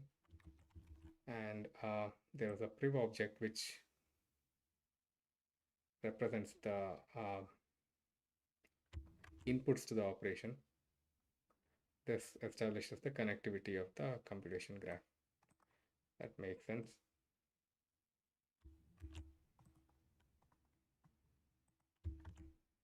Okay. And okay. Next thing is what else? Op or the operation that actually represent the operation. And yeah. And there was a grad, which is what we are trying to calculate, the gradient.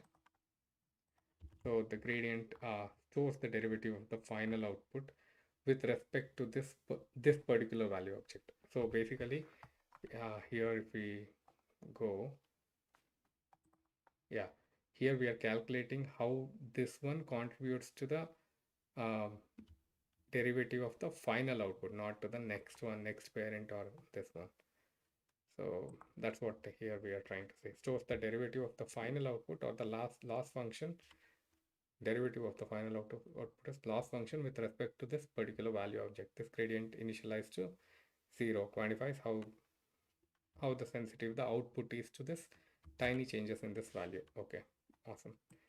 Backward propagation, a private function stored within each value object, okay, often referred to as a closure, that captures the specific local derivative logic for the operation that created it. This function is responsible for chaining the gradient from the output back to its immediate inputs. Okay.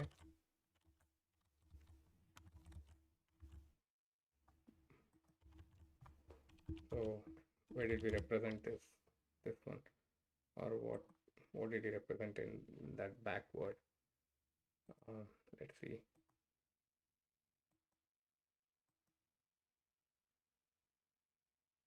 So I don't know. What did it represent there?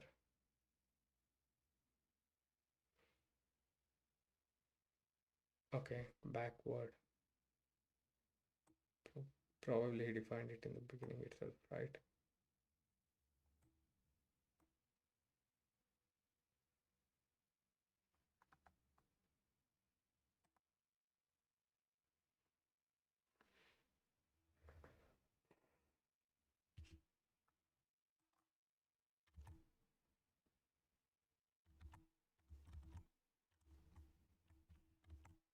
Okay, I can find it.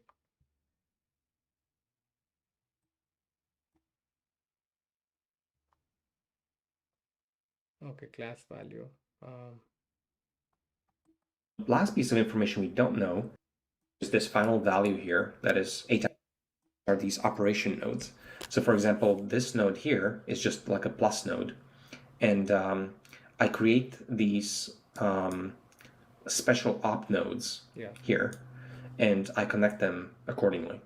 So these nodes, of course, are not actual nodes in the original graph. Okay. They're not actually a value object. The only value objects here are the things in squares. Those are actual value objects or representations thereof. And these op nodes are just created in this draw.routine routine so that it looks nice. Let's also add labels to these graphs just so we know what variables are where. So let's create a special underscore label. This would be a good practice for Python, how to get the representation. It would be a simple one, but would be good. Take some time and effort. Or let's just do label equals empty by default and save it in each node.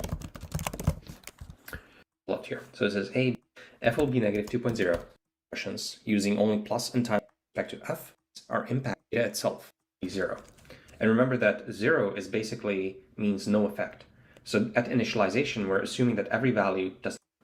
So let's now fill in those gradients and actually do backpropagation manually. So let's. Yeah. So yeah, let's not stress too much into that.